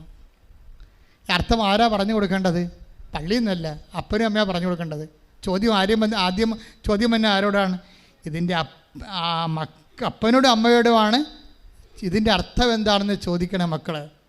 അവർ ചോദിച്ചാലും ചോദിച്ചില്ലെങ്കിലും നിങ്ങൾ ചെയ്യുന്നുമ്പോൾ തന്നെ അതിൻ്റെ അർത്ഥങ്ങൾ പറയണം. ഇപ്പോൾ ഉടമ്പടിയിൽ നീലത്തിരിയുണ്ട്. എന്താ കാര്യം? നീല എന്താണ്? ആകാശത്തിൻ്റെ നിറമാണ്. ആകാശം എന്താണ്? ബൈബിൾ ജ്ഞാനത്തിൽ ആകാശം ദൈവത്തിൻ്റെ ഇരിപ്പിടമാണ്, ദൈവത്തിൻ്റെ സാന്നിധ്യമാണ്. ആകാശവും ഭൂമിയും നിൻ്റേതാകുന്നുവെന്ന് നമ്മൾ സങ്കീർത്തനത്തിൽ വായിക്കുന്നുണ്ട്. ആ നീല തുണി തന്നെയാണ് വാഗ്ദാന പേടകത്തിലെ 24 മണിക്കൂറും അവരെ പുതപ്പിച്ചിരിക്കുന്നത്. ദൈവത്താൽ പുതപ്പിക്കപ്പെട്ട പേടകമാണ് വാഗ്ദാന പേടകം. എന്താ കാര്യം വെച്ചാൽ നീല ദൈവത്തിൻ്റെ സാന്നിധ്യമാണ്. മോസസിനോട് കളർ പറഞ്ഞുകൊണ്ടുണ്ട്, നീ സമാഗമ കൂടാരത്തിൻ്റെ വിരികൾ തുന്നുമ്പോൾ നീല നൂല് ഉപയോഗിക്കണമെന്ന്. എന്താണ്? ദൈവ സാന്നിധ്യമാണ്. നമ്മൾ നീല തിരി കത്തിക്കുമ്പോഴേ മാതാവിൻ്റെ സാന്നിധ്യം അവിടെ ഉണ്ടാകുകയും മുല്ലപ്പൂവിൻ്റെ കാര്യം പറയാത്ത ഏതെങ്കിലും സാക്ഷ്യങ്ങളുണ്ടോ? അമ്മ സാന്നിധ്യം എന്ന് പറയണത് ഉടമ്പടിയുടെ ഒരു ഉടമ്പടി വൃത്തിയായിട്ട് നിങ്ങൾ ചെയ്ത് കഴിയുമ്പോൾ അമ്മയുടെ സാന്നിധ്യം മസ്റ്റായിട്ട് നിങ്ങൾ അനുഭവിക്കും. ആ സാന്നിധ്യത്തിൻ്റെ കളറാണ് നീലയായിട്ട് വരണത്. അപ്പം അതുകൊണ്ട് തന്നെ ഓരോ തിരിയും നീലത്തിരി കത്തിക്കുമ്പോഴും ആ പച്ചത്തിരി കത്തിക്കുമ്പോഴും അതിൻ്റെ അർത്ഥങ്ങൾ അറിഞ്ഞുകൊണ്ട് പ്രത്യാശയും വിശ്വാസവും, നീലയിൽ വിശ്വാസവും പച്ചയിൽ പ്രത്യാശയുമാണ് നമ്മൾ പ്രകടിപ്പിച്ചുകൊണ്ടാണ് ഉടമ്പടി പ്രാർത്ഥന മുന്നോട്ട് പോണത്. പ്രാർത്ഥിക്കുക. കർത്താവായ ദൈവമേ, കർത്താവായ ദൈവമേ, എൻ്റെ ജീവിതത്തിലെ അർത്ഥവത്തായി ഉടമ്പടി അനുഷ്ഠിച്ചുകൊണ്ട് അങ്ങയുടെ സാന്നിധ്യത്തെ സംലഭ്യമാക്കി ഉടമ്പടിയിലൂടെ ജീവിക്കുവാൻ എന്നെ സഹായിക്കണമേ. ഇപ്പൊ കത്തോലിക്കയുടെ പള്ളികളിലെല്ലാം നോക്കിയേ, അല്ലെങ്കിൽ യാക്കോബൈസിൻ്റെയും ഓർത്തഡോക്സിൻ്റെയും പള്ളികളിൽ നോക്കിയേ, ഉടമ്പടി എടുത്ത ആൾക്കാർ ഇന്ന് വരെ പള്ളി കാണാത്ത ആൾക്കാരെ അവിടുത്തെ വികാരിച്ചന്മാർ കാണുന്നുണ്ട്. ഇന്ന് വരെ പള്ളി കാണാത്ത ആൾക്കാരെ വികാരിച്ചന്മാർ കാണുമ്പോൾ ചേട്ടാ ഇത്രയും നാൾ എവിടെയായിരുന്നു എന്ന് ചോദിക്കുമ്പോൾ ചേട്ടാ അബദ്ധം പറ്റിപ്പോയി, ഇപ്പം എങ്ങനെ വന്നു, ഇപ്പോൾ ഉടമ്പടി എടുത്തെന്ന് പറയാം. അതാണ് സംഭവം.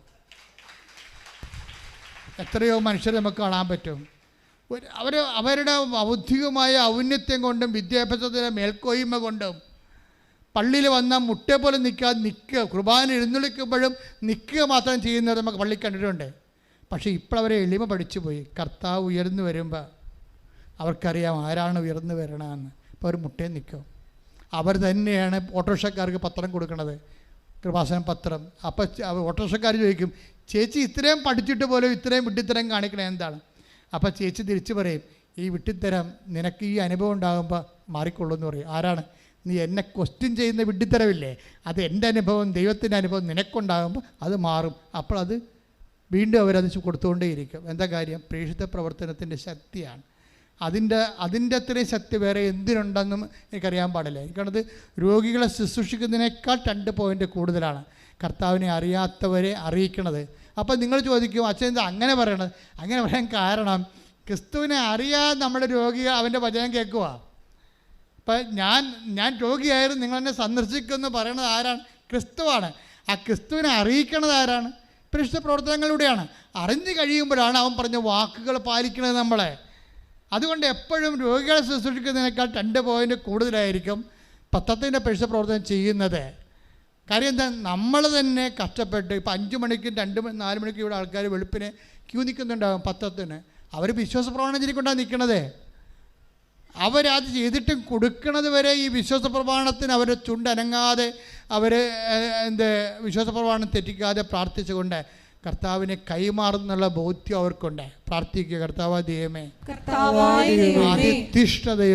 അതിതീഷ്ണതയോടെ വിശ്വാസം കൈമാറാനും ജനങ്ങളിലെ സമാധാനവും സ്വസ്ഥതയും സൗഖ്യവും ധൈര്യവും ആത്മവിശ്വാസവും നിറയാനും എന്നെ സ്വർഗത്തിന്റെ ഉപകരണമാക്കണമേ.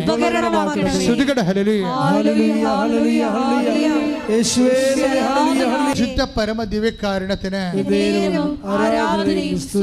ഇപ്പൊ അലക്സ് തോമസിന്റെ സാക്ഷ്യവും മെന്റുവിന്റെ സാക്ഷ്യവും നമ്മൾ കണ്ടു. അലക്സ് തോമസിന്റെ സാക്ഷ്യത്തിൽ 2 പ്രാവശ്യം, ഒന്ന് കരളിൻ്റെ ഓപ്പറേഷൻ നടക്കണ മുമ്പ് തന്നെ കരളിനെ സ്വീകരിക്കാനുള്ള ആൾ ഇൻഫെക്ഷനായി. എന്നിട്ടും അയാൾ മുന്നോട്ട് പോയി ഉടമ്പടി വിശ്വസിച്ചുകൊണ്ട്. ഓപ്പറേഷൻ കഴിഞ്ഞപ്പോൾ ഓപ്പറേഷൻ കരൾ കൊടുത്ത ആൾ സുഖപ്പെട്ട് വീട്ടിൽ പോയി. കരൾ സ്വീകരിച്ച ആളുടെ ബോധം പോയി, പിന്നെ ബോധം വന്നില്ല. എന്നിട്ടും അയാൾ മുന്നോട്ട് പോയി. അതാണ് ഉടമ്പടിയുടെ ഒരു ഗ്യാരണ്ടി എന്ന് പറഞ്ഞതാണ്. ഉടമ്പടിയുടെ ഒരു ഗ്യാരണ്ടി ഉണ്ട്. അതെന്താണ്? എന്നിട്ടും മുന്നോട്ട് പോകാനുള്ള ഗ്യാരണ്ടിയാണ്. ഈ നമ്മുടെ മിൻറ്റുവിൻ്റെ സാക്ഷ്യത്തിൽ എന്താ പറയണത്? മിൻറ്റുവിൻ്റെ കുഞ്ഞിനെ എൻ്റെ ഗർഭമായിരിക്കുന്ന സമയത്ത് ബ്ലീഡിങ് ഉണ്ടായി. ഓരോ ദിവസവും സ്കാൻ ചെയ്യുമ്പോഴും ഈ മുഴ വലുതായിക്കൊണ്ടിരിക്കുകയല്ല, ചെറുതാകണില്ലത്. കൊച്ചിനേക്കാൾ സ്പീഡായിട്ട് മുഴ വലുതാകുകയും കൊച്ചിൻ്റെ ബ്ലഡും എല്ലാം മുഴ ഊറ്റി കുടിക്കുകയും ചെയ്യുമ്പോൾ കുട്ടി മരിക്കും അല്ലെങ്കിൽ അമ്മയ്ക്ക് അപകടമാണെന്ന് പറയുമ്പോഴും അവർ മുന്നോട്ട് പോവുകയാണ്. എന്താണ്? വിശ്വസിച്ചുകൊണ്ട്. അപ്പം അങ്ങനെ മുന്നോട്ട് പോകാനുള്ള അടിസ്ഥാനം എന്താണ്? ആ അടിസ്ഥാനം 15. എന്തിൻ്റെ? പുറപ്പാട് 14:15. ശ്രുതിക്കട്ടെ. ഹല്ലേലൂയ.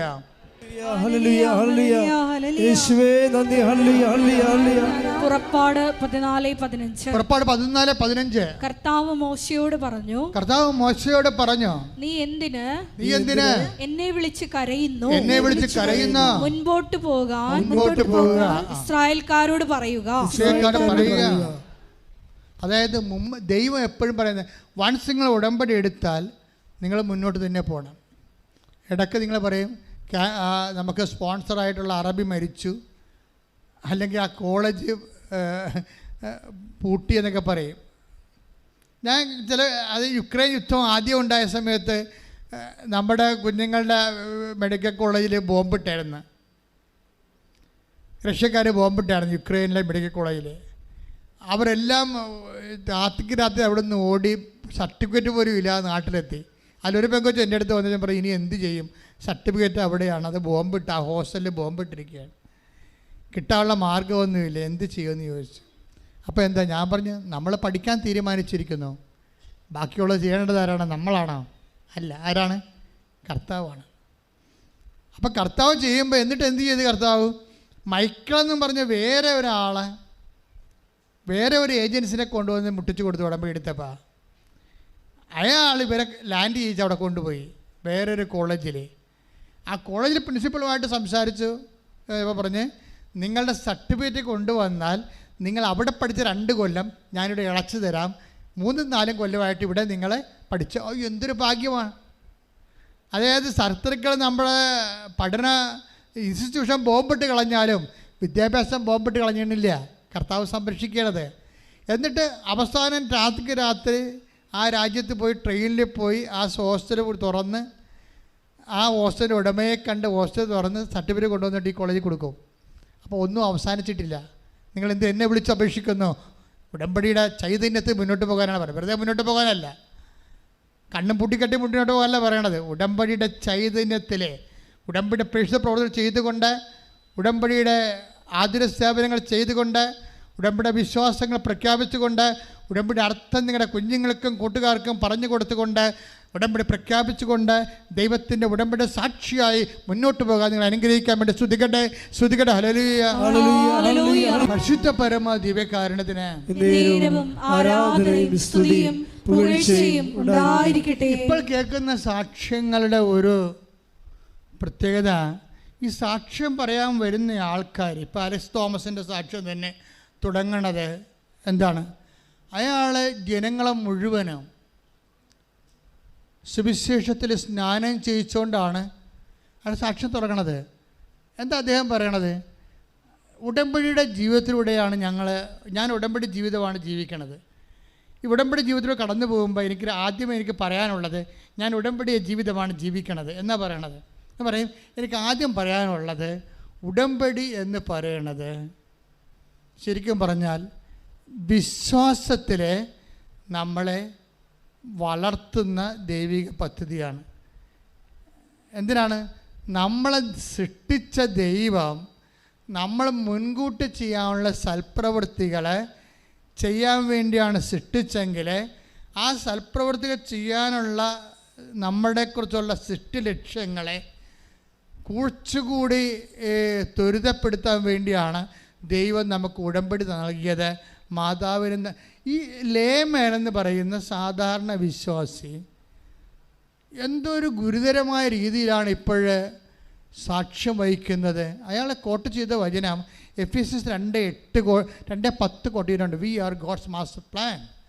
ബാംഗ്ലൂരിയനാണ്, മലയാളിയാണ്, അവിടെ സെറ്റിൽഡാണ്. പറഞ്ഞത് ഞാൻ ഉടമ്പടി പഠിച്ച ഇതാണ്, എഫെസ്യസ് 2:10 എന്താണ്? We are God's master plan. PSC Bible എഴുതിയിരിക്കണത് നമ്മൾ കർത്താവിൻ്റെ കരവേലയാണ്. വായിച്ചേ. നാം ദൈവത്തിന്റെ കരവേലയാണ്. 2:10 നേരിട്ട് പറഞ്ഞ നാം ദൈവത്തിന്റെ കരവേലയാണ്. നാം ചെയ്യാൻ വേണ്ടി ദൈവം മുൻകൂട്ടി ഒരുക്കിയ സൽപ്രവർത്തികൾക്കായി യേശുക്രിസ്തുവിൽ സൃഷ്ടിക്കപ്പെട്ടവരാണ്. അപ്പൊ ദൈവികമായി ലക്ഷ്യത്തെ സാർത്ഥകമാക്കുകയാണ് ഉടമ്പടി ചെയ്യണത്. എന്താ ചെയ്യണത്? നമ്മൾ ദൈവത്തിൻ്റെ കരവേലയാണ്. എന്തിനു വേണ്ടിയാണ്? ദൈവത്തിൻ്റെ മാസ്റ്റർ പ്ലാനാണ് നമ്മൾ. അപ്പോൾ ദൈവത്തിൻ്റെ കൃപാസനത്തെക്കുറിച്ച് മാസ്റ്റർ പ്ലാനുണ്ട്. എനിക്കതില്ലായിരുന്നു, എനിക്കറിയത്തില്ല. കാര്യം വെച്ചാൽ നിങ്ങളിപ്പോൾ ഇവിടെ ഇരിക്കുമ്പോൾ നിങ്ങൾ ഓർക്കും, ഇത്രയും ചെറിയ സ്ഥലമോ, എങ്ങനെയാണ് ഇത്തിരി ആൾക്കാർ ഇരിക്കണത്? ഇത്രയും ചെറിയ സ്ഥലത്ത് വേർത്ത് പുഴുങ്ങിയിരിക്കുന്നതിലാണ് ഉടമ്പടി ഇരിക്കണത്. കാര്യം എന്താണ്? വിശ്വാസമില്ലാത്തവന്, ത്യാഗമില്ലാത്തവന് കൃപാസനത്തിൽ ഇരിക്കാൻ പറ്റത്തില്ല. കാര്യം പള്ളികളെല്ലാം AC ആക്കിക്കൊണ്ടിരിക്കുകയും പള്ളികളെല്ലാം ആളൊഴിഞ്ഞുകൊണ്ടിരിക്കുകയും ചെയ്യുന്ന വിശ്വാസ പരിത്യാഗത്തിൻ്റെ അല്ല, അവിശ്വാസത്തിൻ്റെ ഒരു കാലമാണ്. കാര്യം AC ആക്കിയില്ലെങ്കിൽ ആ പള്ളിയിൽ പോണില്ല ആൾക്കാർ. ഒരു പള്ളിയുടെ ഗ്രേഡ് നോക്കണത് അത് AC ആണോ അല്ലേന്നാണ്. അവിടെ ദൈവമാണോ ഉണ്ടായില്ലേന്നല്ല പ്രശ്നം. പല പള്ളികളും ഇപ്പോൾ AC ആയിക്കൊണ്ടിരിക്കുകയാണ്. എന്താ AC ആയില്ലെങ്കിൽ ആളെ കിട്ടത്തില്ല. ഈ AC എന്നോട് ഞാനൊരു 2016 അമ്മ എന്നൊരു സ്വപ്നം കാണിച്ചായിരുന്നു. അപ്പോഴിതൊരു ഓലച്ചാർത്ത് പോലുള്ള സംഭവമാണ്. എപ്പോഴും നിങ്ങളോട് പറയും ഞാനത്. അതായത് ഇതിൻ്റെ ഫ്രണ്ടിൽ ഓലച്ചാർത്ത് ഈ തൂവാനടിക്കാതിരിക്കാൻ വേണ്ടി ഓല പാകി ഒരു നൂലെ കെട്ടി ഇറക്കുന്ന ഒരു പാവപ്പെട്ട പള്ളി. പക്ഷെ സ്റ്റീൽ കൊണ്ട് ഗോഡെന്ന് എഴുതി വെച്ചിരിക്കണം. അപ്പം ഞാനാണ് ഈ ഓല തൂക്കണത്. അപ്പം അന്ന് ഞാൻ ഈ ജോമോളോടൊക്കെ പറഞ്ഞായിരുന്നു. കാര്യം അവരാണ് എൻ്റെ ഈ ജീവചരിത്രം എഴുതിയിരിക്കുന്ന കാരണം അത് ദൈവാനുഭവങ്ങൾ അവരോട് പറയിടക്ക്. അതെന്ത് സംഭവിച്ചു കഴിഞ്ഞാൽ അവിടെ പറഞ്ഞായിരുന്നു ഇങ്ങനെ ഒരു സംഭവം കണ്ടത്. അപ്പോൾ ഇവരെന്നോട് പറയും കത്തീഡ്രൽ കാണുന്നതാണ്. ഞാൻ പറഞ്ഞു മണ്ണാങ്കട്ട കത്തീഡ്രൽ അതൊന്നും ഇവിടെ ഉണ്ടാകത്തില്ലെന്ന് പറയും. ഇവിടെ എല്ലാ ജനങ്ങൾക്കും വേണ്ടിയുള്ള എല്ലാ ജനങ്ങളാണ്. അല്ലാതെ ഇത് വരുമ്പോൾ ഒരു ക്രിസ്ത്യൻ ചർച്ചാണ്, ഇവിടെ നമുക്ക് പ്രാർത്ഥിക്കാൻ പറ്റുമോ? അല്ല, ഇത് കർത്താവ് ഇരിക്കേണ്ട ഒരു ആലയം, എൻ്റെ കണ്ണിലൊപ്പുന്ന ഒരു ചാപ്പറ പോലുള്ള ഒരു ലളിതമായ സ്ഥലമാണ്. ഇവിടെ ആർക്കും വരാം, കണ്ണീര് കർത്താവ് മാതാവിനോട് പറയാം. നിൻ്റെ ജാതിയും മതവും നോക്കാതെ നിൻ്റെ വേദന മാത്രം നോക്കിക്കൊണ്ട് ദൈവത്തിൻ്റെ കരുണയുടെ കരങ്ങൾ നിൻ്റെയൊക്കെ നീണ്ടുവരാൻ വേണ്ടി ലളിതമായി ചെയ്തിരിക്കുന്ന ദൈവ സംവിധാനമാണിത്. അത് കേൾക്കുമ്പോൾ മനസ്സിലായി കാണും. ഞാൻ അവരോടൊന്ന് പറയുമായിരുന്നു ഇവിടെ എല്ലാ ജനങ്ങളും വരുമെന്ന് പറയുമായിരുന്നു. അത് കാര്യം ഗോഡെന്നല്ലേ ഉള്ളു, ക്രിസ്തു ഒന്നില്ലല്ലോ. കുരിശിൻ സ്വപ്നത്തിലില്ല. ഗോഡ് ദൈവം ജനങ്ങളുടെ കണ്ണീരിലുള്ള ജനങ്ങളെ ആശ്വസിപ്പിക്കാൻ വേണ്ടി കാത്തിരിക്കുന്നൊരു ഇടമാണ്. അതിനൊരു പ്രതീകമായിട്ടാണ് അമ്മയും ദിവ്യകാരുണ്യത്തിൽ ഈശോയും നിങ്ങൾക്ക് സാന്ത്വനം നൽകണത്. പക്ഷെ എന്താ, എല്ലാവർക്കും വരാനും അതേസമയം തന്നെ അവരുടെ കണ്ണുനീരിൻ്റെ കാലത്ത് അവർക്ക് കഴിഞ്ഞു പോകാനും കടന്നു പോകാനും അതിജീവിക്കാനും ഒരിടം, അത്രയേ ഉള്ളൂ. വേറെ ഒരു ലക്ഷ്യവും ഇതുകൊണ്ട് ദൈവത്തിനില്ല, ഞങ്ങൾക്കും ഇല്ല. നിങ്ങൾ ചിലർ പറയും, ചില വന്നു പറയും ഇത് മതം മാറ്റ കേന്ദ്രമാണ്. ഞാൻ എന്ത് വിഡിത നിങ്ങൾ പറയണം? ഞങ്ങൾ ആരെങ്കിലും ഇതുവരെ മതം മാറ്റിയിട്ടുണ്ടോ? ഇവിടെ വേദന ക്യാൻസറും പറഞ്ഞുകൊണ്ട് വരുമ്പോൾ ക്രിസ്ത്യാനിയാണോ, നീ ഹിന്ദുവാണോ, മുസ്ലിമാണോ വരും ചോദിക്കുക അല്ലേ? ക്യാൻസർ 4ാം സ്റ്റേജാണെന്ന് പറയുമ്പോൾ ഉടനെ നമ്മൾ നോക്കട്ടെ ഇതിൻ്റെ കാർഡെടുത്ത് എന്ന് നമ്മൾ പറയാമോ? ഇല്ല. നമ്മൾ ട്രീറ്റ് ചെയ്യണത് ആ വ്യക്തിയുടെ വേദനകളാണ് ട്രീറ്റ് ചെയ്യണത്. ആ ദൈവം നന്നായിട്ട് ചെയ്യുന്നുണ്ട്. ചെയ്യണേ എന്നുള്ളതാണ് നമ്മുടെ ദൈവത്തോടുള്ള കണ്ണീരുള്ള പ്രാർത്ഥന. വേറെ എന്താ ഒരു പ്രാർത്ഥന? ഒന്നുമില്ല. എല്ലാവരും സന്തോഷമായിട്ട് ജീവിക്കണം, സമാധാനമായിട്ട് ജീവിക്കണം. ഇന്നത്തെ കാലത്ത് ഓരോ സ്ഥലത്തൊക്കെ പോയാൽ ലക്ഷങ്ങളും കോടികളും ആകുമ്പോൾ മാതാവിനോട് പറയാം, മാതാവേ കഞ്ഞിക്ക് വകയില്ലാത്തവരും അമ്മയുടെ മുമ്പിൽ വരുമ്പോൾ സോളമനെപ്പോലെ ഞാൻ പ്രാർത്ഥിക്കും, അങ്ങയുടെ കരുണയുടെ കരങ്ങൾ അവിടെ മേലും നീട്ടണമെന്ന്. അത്രയേ ഉള്ളൂ. വെരി സിമ്പിളാണ്. പക്ഷെ ഞാൻ നിങ്ങളോട് പറയണത്, നിങ്ങൾ വക്രത, വഞ്ചന, വ്യഭിചാരം, അതുപോലെ തന്നെ തൻപോരിമ, അഹങ്കാരം, അങ്ങനെ എല്ലാ ദൈവത്തിന് നിരക്കാത്ത എല്ലാ സ്വഭാവങ്ങളും ഉപേക്ഷിച്ചിട്ട് ദൈവത്തിന് പെട്ടെന്ന് പ്രവർത്തിക്കാൻ പറ്റുന്ന രീതിയിൽ നിങ്ങൾ ജീവിതവും പ്രകൃതിയും പുനഃക്രമീകരിക്കണം. അപ്പോൾ ഉടമ്പടി പെട്ടെന്ന് കത്താൻ തുടങ്ങും. ശ്രുതികട്ടെ ഹല്ലേലൂയ. അപ്പം നമ്മൾ ദൈവത്തിൻ്റെ കരവേലയാണെന്ന്. എന്നിട്ട് ഈ അലസ് തോമസ് വേറൊരു കാര്യം പറയും. എനിക്കാണതൊരു മോഡൽ സാക്ഷ്യമാണ്, മാതൃകാ സാക്ഷ്യം. ആദ്യം അവരനുഭവിച്ച ദൈവത്തിനെക്കുറിച്ച് അവരുടെ അനുഭവ പാഠങ്ങൾ അയാൾ പറയും, Christianity is not a religion but it's a relation. Christianity എന്ന് പറയുന്ന ഒരു മതമല്ല, പിന്നെന്താണ്? അതൊരു ബന്ധമാണ്. ഇത് അലസ് തോമസ് പറഞ്ഞതാണ്. ഇത്രയും പറഞ്ഞിട്ടാണ് അദ്ദേഹത്തിൻ്റെ ലിവറിൻ്റെ കാര്യമൊക്കെ പറഞ്ഞത്. അത് 4 സാക്ഷ്യം പറഞ്ഞു അദ്ദേഹം. നമുക്ക് സമയമില്ലാത്തതുകൊണ്ട് പറഞ്ഞിടത്തേ ഉള്ളൂ. അതുപോലെ Christianity is not a religion, അതൊരു മതമല്ല, പിന്നെന്താണ്? അതൊരു റിലേഷനാണ്. എന്താ കാര്യം? ദൈവമായിട്ടുള്ള ഒരു ബന്ധം. അത് ബന്ധമാകുമ്പോഴേ അതൊരു കവനൻ്റ് റിലേഷനാണ്, ഉഭയകക്ഷി റിലേഷനാണ്. ദൈവത്തിൻ്റെ വചനങ്ങൾ നമ്മൾ കേൾക്കുന്നു, പാലിക്കുന്നു. ദൈവം നമ്മുടെ കണ്ണുനീരൊപ്പുന്നു. കാര്യം ദൈവത്തിനെ സംബന്ധിച്ചിടത്തോളം നമ്മളെ സഹായിക്കാൻ പറ്റുന്ന, ദൈവത്തിനും നമ്മളെ സഹായിക്കാൻ പറ്റുന്ന വിശുദ്ധിയുടെ ഒരു ഫോർമാറ്റിലേക്ക് നമ്മളെ തന്നെ സുവിശേഷവിഹിതമായി പുനഃക്രമീകരിക്കുകയാണ് ഉടമ്പടിയുടെ ആധ്യാത്മിക ലക്ഷ്യം. ശ്രുതികട്ടെ ഹല്ലേലൂയ. Praise the Lord. രോഗസൗഖ്യ പ്രാർത്ഥനയുടെ സമയമാണ്. അച്ഛൻ പ്രാർത്ഥിക്കുന്ന സമയത്ത് കർത്താവ് അടിപ്പിണർ പോലെ വൈദാഘാതം പോലെ ദൈവികമായ ശക്തി നിങ്ങളിലേക്കും ഓൺലൈൻ ഈ പ്രാർത്ഥന എപ്പോഴെല്ലാം ആരെല്ലാം കൂടുന്നു അവരിലേക്കും സൗഖ്യത്തിൻ്റെ അടയാളം ലഭിക്കാൻ വേണ്ടി ഇടിമുഴക്കം പോലെ സ്തുതിക്കട്ടെ. ഹല്ലേലൂയ ഹല്ലേലൂയ ഹല്ലേലൂയ ഹല്ലേലൂയ. കർത്താവിന്റെ ഉന്നതമായ നാമത്തിന് സ്തോത്രം ചെയ്യുന്നു. കർത്താവിന്റെ വിശുദ്ധ പൗരോഹിത്യത്തെ മഹത്വപ്പെടുത്തണമേ. കർത്താവെ സഭയിലുള്ള സാന്നിധ്യം പ്രകടമാക്കണമേ. അപ്പാ, സ്വർഗീയപ്പാ, അങ്ങേ പുത്രനായ യേശുക്രിസ്തുവിന്റെ നാമത്തിലെ ഞങ്ങൾ കൈനീട്ടി പ്രാർത്ഥിക്കുന്നപ്പാ. അടിപ്പിണർ പോലെ വൈദാഘാതം പോലെ ഇവിടെ തീർത്ഥാടനത്തിൽ പ്രാർത്ഥിക്കുന്നവരെല്ലാം ഓൺലൈൻ പ്രാർത്ഥന ലോകത്തിലെ ആഗോളമായിട്ട് ആരെല്ലാം എപ്പോഴെല്ലാം കൂടുന്നു അവർക്കെല്ലാം ഉണ്ടാകുന്ന ഓരോ രോഗങ്ങളും അപ്പാ യേശുക്രിസ്തു നാമത്തിൽ ഏറ്റെടുക്കണമെന്ന് പ്രാർത്ഥിക്കുന്നപ്പാ. അമ്മേ, പരിശുദ്ധമ്മേ, ദേവമാതാവേ, അമ്മ പ്രത്യക്ഷപ്പെട്ട ഇടത്ത് നിന്നുകൊണ്ട് ആശ്രയിച്ച് വിശ്വസിച്ച് പ്രത്യാശിച്ച് പ്രാർത്ഥിക്കുന്നവരുടെ കർത്താവേ നിരാശയോടെ പോകാൻ ഇടയാക്കല്ലേ. ശരീരത്തിലെ മുഴകൾ കർത്താവിൻ്റെ നാമത്തിൽ സൗഖ്യമാകട്ടെ. വിസർപ്പ രോഗങ്ങൾ, ത്വക്ക് രോഗങ്ങൾ യേശുക്രിസ്തു നാമത്തിൽ സൗഖ്യമാകട്ടെ. മുടി കഴിയുന്ന അവസ്ഥകൾ, ഉച്ച മുതൽ ഉള്ളംകാല് വരെ അസ്ഥികൾ, പേശികൾ, ആന്തരിക കോശങ്ങൾ, ആന്തരിക അവയവങ്ങൾ യേശു ക്രിസ്തുവിന്റെ ഉന്നതമായ നാമത്തിൽ സൗഖ്യമാകട്ടെ. ശ്രദ്ധിക്കട്ടെ.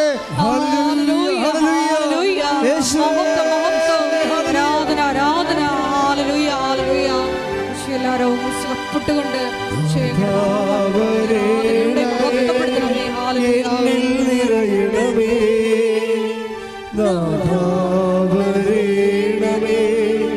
സൗഖ്യം നൽകണമേ. വരേണമേ, എന്നിൽ നിറയണമേ. വരേണമേ, സൗഖ്യം നൽകണമേ. എൻ്റെ മക്കളെ, ഉടമ്പടി എടുത്ത് ചിലരെ ഉഴപ്പി പോയിട്ടുണ്ട്. പക്ഷേ അവർ വന്ന് പിന്നീട് പെട്ടെന്ന് സാക്ഷ്യം പറയും. അപ്പോൾ അവർ പറയണത് ഞങ്ങൾ ഉടമ്പടി ഉഴപ്പിയത് കാരണം കർത്താവ് ആ ഉടമ്പടി വിസ്മരിച്ചെന്നാ ഓർത്തതെന്ന്. പക്ഷേ ഞങ്ങൾ വിസ്മരിച്ചിട്ട് ഞങ്ങളുടെ ഉടമ്പടി കർത്താവ് വിസ്മരിച്ചിട്ടില്ല. ആ എന്താണെന്ന് നിയോഗത്തിൽ എഴുതിയിരിക്കണത് അതെല്ലാം ഇപ്പോഴ് നിറവേറിയിരിക്കുകയാണെന്ന്. ഉടമ്പടി എടുത്തുപോയ എല്ലാ മക്കളെയും ഇപ്പോഴും സമർപ്പിക്കുകയാണ്. ഉടമ്പടിയിൽ എന്തെങ്കിലും പ്രത്യേക സമ്മർദ്ദം കൊണ്ട് വീഴ്ച വന്നു പോയവരെ ദൈവത്തിൻ്റെ കരുണയ്ക്ക് സമർപ്പിക്കുന്ന, അവിടെ കണ്ണുനീര് ദൈവം ഏറ്റെടുക്കുന്നതിന് വേണ്ടി പ്രാർത്ഥിക്കുന്നു. കർത്താവേ, നിൻ്റെ വിശുദ്ധ പൗരോഹിത്യത്തെ മഹത്വപ്പെടുത്തണമെന്ന് പ്രാർത്ഥിക്കുന്ന, കർത്താവേ സഭയിലുള്ള സാന്നിധ്യം പ്രകടമാക്കണമെന്ന് പ്രാർത്ഥിക്കുന്നു. മോശയെപ്പോലെ എബ്രാഹത്തെപ്പോലെ കർത്താവേ അങ്ങയുടെ മക്കൾക്ക് വേണ്ടി മാധ്യസ്ഥം വഹിക്കുന്നു. അഭിമലേക്ക് വരുമ്പോഴുള്ള യുദ്ധത്തിൽ മോസസ് മുട്ട നിന്നുകൊണ്ട് പ്രാർത്ഥിച്ചപ്പോൾ അഹ്റോനും ഹൂറും കർത്താവെ മോസസിൻ്റെ വിരിച്ച കൈകൾ ആകാശത്തേക്ക് ഉയർത്തിപ്പിടിച്ച പോലെ ഞങ്ങൾ ജനങ്ങൾക്ക് വേണ്ടി മാധ്യസ്ഥം വഹിക്കുന്നു. ഉയർത്തിയ കൈകളുമായി മാധ്യസ്ഥം വഹിക്കുന്നു കർത്താവെ. ഉടമ്പടി എടുത്ത് ഓരോ മകനെയും മകളെയും വീണുപോയവരെ കർത്താവെ ഞങ്ങളുടെ പ്രാർത്ഥന കൊണ്ട് ഞങ്ങൾ താങ്ങിപ്പിടിക്കുന്നു കർത്താവെ. അഹ്റോനും ഹൂറും മോസസിനെ താങ്ങിപ്പിടിച്ചതുപോലെ കർത്താവെ മധ്യസ്ഥ പ്രാർത്ഥന താങ്ങിപ്പിടിക്കാൻ ഇടമുള്ളത് കൊണ്ട് കർത്താവെ ആ ഉടമ്പടി വീണു പോകാൻ പോകുന്നവരെ ഞങ്ങൾ വിശ്വാസത്താൽ പ്രാർത്ഥനയാൽ പ്രത്യാശയാൽ താങ്ങിപ്പിടിക്കുന്ന കർത്താവെ. നിന്റെ തിരുമുറവുന്ന വലത്തുകാരൻ കർത്താവെ ഉടമ്പടി എടുത്തുപോയ എല്ലാ മക്കളെയും ഇവിടെ തീർത്ഥാടനത്തെ പ്രാർത്ഥിക്കുന്നവരെയും ഇന്ന് ഉടമ്പടി എടുക്കാൻ പോകുന്നവരെയും കർത്താവിൻ്റെ കണ്ണച്ചൊരിയട്ടെ. ശ്രുതികട്ടെ.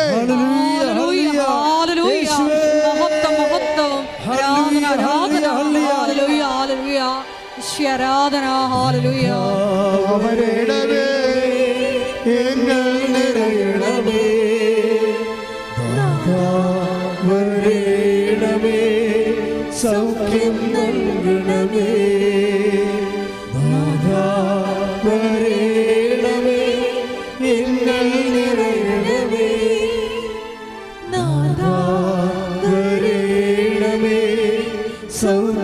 നൽകണമേ. പരിശുദ്ധ പരമ ദിവ്യകാരുണ്യത്തിന് ആരാധനയും സ്തുതിയും പുകഴ്ചയും ഉണ്ടായിരിക്കട്ടെ. കർത്താവെ, ഉടമ്പടി ഡേറ്റ് ഇട്ട് പ്രാർത്ഥിച്ചവരുണ്ട് കർത്താവേ. അവർ ഡേറ്റ് ഇട്ട് പ്രാർത്ഥിച്ചില്ലെങ്കിൽ തന്നെ കർത്താവെ, പ്രത്യേക ഡേറ്റിലേക്കുള്ളിൽ കർത്താവെ അവിടെ കണ്ണുനീരിൻ്റെ പരിഹാരം ഉണ്ടായില്ലെങ്കിൽ വലിയ ദുരന്തങ്ങൾ അനുഭവിക്കാൻ പോകുന്നവരുണ്ട് കർത്താവെ.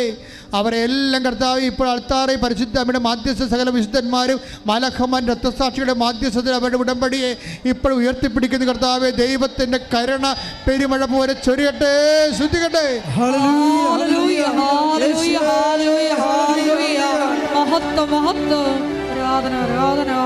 ദിവ്യപിതാവേ, ആരാധന. വരേണമേ, എന്നിൽ നിറയണമേ. വരേണമേ, സൗഖ്യം നൽകണമേ. വരേണമേ, എന്നിൽ നിറയണമേ. വരേണമേ, സൗഖ്യം നൽകണമേ. വിവിധ ജീവിത ദുരിതങ്ങളെ മാറുന്നതിന് വേണ്ടി കണ്ണീരിട്ട് ഉടമ്പടി എടുത്തവർക്ക് വേണ്ടി പ്രാർത്ഥിക്കാം. കർത്താവെ, പോസ്കോ കേസിൽ അകപ്പെട്ട മക്കളെ ഞങ്ങളെ ഇപ്പോൾ അൾത്താരെ സമർപ്പിക്കുന്ന നിശ്ചയം അവർക്ക് മനഃശാന്തം ഉണ്ടാകാനും അവർക്ക് ദൈവത്തിനെ അനുഭവിക്കാൻ പറ്റിയൊരു കാലം അവർക്ക് തിരിച്ചു കിട്ടാനും വേണ്ടി പ്രാർത്ഥിക്കുന്നു. കർത്താവെ, ഈശോ സാമ്പത്തികമായ തകർച്ചയുള്ളവരെ സംബന്ധിച്ച് പ്രാർത്ഥിക്കുന്നു. ജീവിക്കാൻ മാർഗമില്ലാത്ത സംബന്ധിച്ച് പ്രാർത്ഥിക്കുന്നു. കർത്താവെ, അവിടെ കടകമ്പോളങ്ങളും വ്യവസായ വ്യാപാരങ്ങളും അടഞ്ഞുപോയ സംബന്ധിച്ച് പ്രാർത്ഥിക്കുന്നു. ഏജന്റുമാർക്ക് പണം കൊടുത്തതിന് ശേഷം തിരിച്ചു കിട്ടാത്തവർക്ക് വേണ്ടി പ്രാർത്ഥിക്കുന്നു.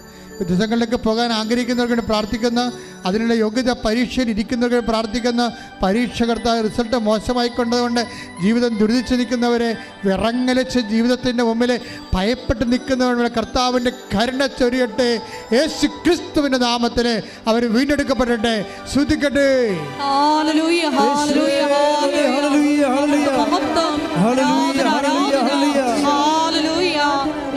നന്ദി. വരേണമേ, എന്നിൽ നിറയണമേ. വരേണമേ, സൗഖ്യം നൽകണമേ.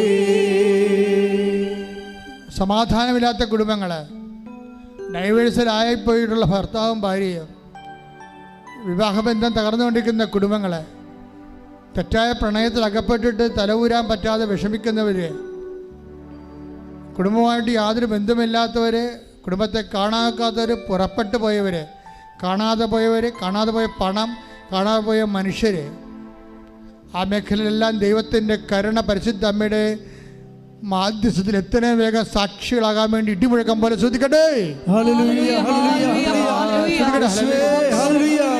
തിരുവിരുദ്ധമായ നാമത്തിൽ ദൈവത്തിൻ്റെ കരുണ അവരിലേക്ക് ശ്രദ്ധിക്കട്ടെ. ശ്രദ്ധിക്കട്ടെ. ഹല്ലേലൂയ. ദൈവത്തിൻ്റെ കരുണ മക്കളിലേക്ക് ശ്രദ്ധിക്കട്ടെ. വിട്ടുപോയവര്, വാങ്ങിപ്പോയവര്, ഇവിടെ പറഞ്ഞു പോയവര് അവിടെ ആത്മശാന്തിക്ക് വേണ്ടി പ്രാർത്ഥിക്കുന്നു. കാണാതെ പോയവർ കർത്താവ് തിരികെ വരാൻ വേണ്ടി പ്രാർത്ഥിക്കുന്നു. കർത്താവേ, സാമ്പത്തിക തകർച്ച വന്നവരോട് പ്രാർത്ഥിക്കുന്നു. കർത്താവ്, ജീവിത ദുരിതങ്ങൾ വന്നുപോയവരെ, ഡൈവേഴ്സിലായിപ്പോയവരെയും, വിവാഹം ഒത്തുവരാത്തവരെയും, മക്കളില്ലാത്തവരെയും, ഭാര്യാഭർത്തക്കന്മാർ അകന്ന് കഴിഞ്ഞു ഒഴിഞ്ഞും കർത്താവെ വിഘടിച്ച് ജീവിക്കുന്നവരെ, കേസിലാകപ്പെട്ടവർ, കേസ് നടന്നുകൊണ്ടിരിക്കുന്ന ഭാഗോടമ്പടി നടക്കാത്തവരെ, ഭാഗോടമ്പടി കേസുള്ളവരെ എല്ലാം യേശുവിനെ സമർപ്പിക്കുന്നു. ദൈവത്തിൻ്റെ കരുണ അവരിലേക്ക് ആവശ്യിക്കട്ടെ. ശ്രദ്ധിക്കട്ടെ.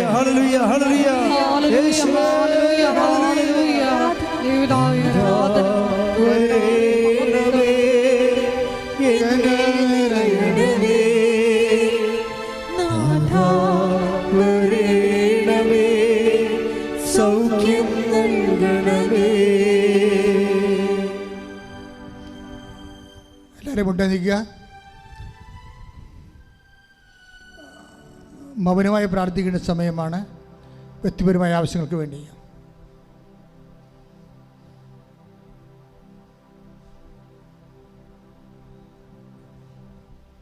എല്ലാവരും മുട്ടയെന്ന് ആശീർവാദം വാങ്ങിക്കുക. ഒരിക്കൽ കൂടി മരിയൻ ഉടമ്പടിയിൽ സമർപ്പിച്ചിരിക്കുന്ന, ഉടമ്പടി പുതുക്കി സമർപ്പിച്ചിരിക്കുന്ന വിഷയങ്ങൾ ദൈവമാതാവിൻ്റെ മധ്യസ്ഥയിൽ ദിവ്യകാരുണ്യ സന്നിധിയിൽ നമുക്ക് സമർപ്പിച്ച് പ്രാർത്ഥിക്കാം. ഉടമ്പടി ജീവിതത്തിൽ അടയാളങ്ങൾ കാണാത്തപ്പോഴും വിശ്വാസം പ്രയോഗിച്ചുകൊണ്ട് മുന്നോട്ട് തന്നെ പോകുവാൻ ഈശോയെ ഈ ആരാധനയിലൂടെ ഞങ്ങളെ അഭിഷേകം ചെയ്യണമേ എന്ന് പ്രാർത്ഥിച്ചുകൊണ്ട് ശിരസ് നമിച്ച് നമുക്ക് ദിവ്യകാരുണ്യനാഥൻ്റെ ആശീർവാദം സ്വീകരിക്കാം.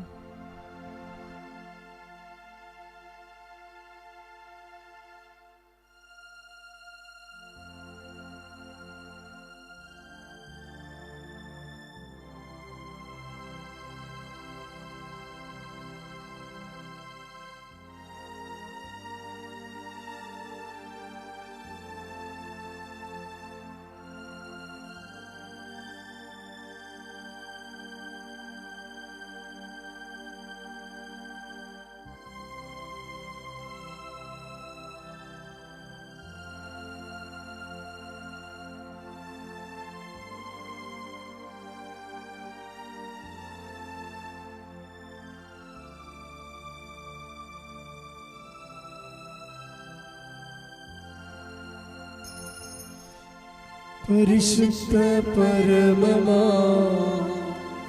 ദിവ്യകാരുണ്യമേ, എന്നുമെന്നും അങ്ങേക്കാരാധന. പരിശുദ്ധ പരമമാ ദിവ്യകാരുണ്യമേ, എന്നുമെന്നും അങ്ങേക്കാരാധന. പരിശുദ്ധ പരമമാ ദിവ്യകാരുണ്യമേ,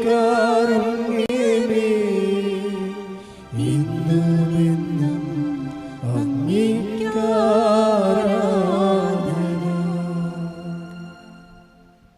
ആവേ ആവേ ആവേ മരിയ,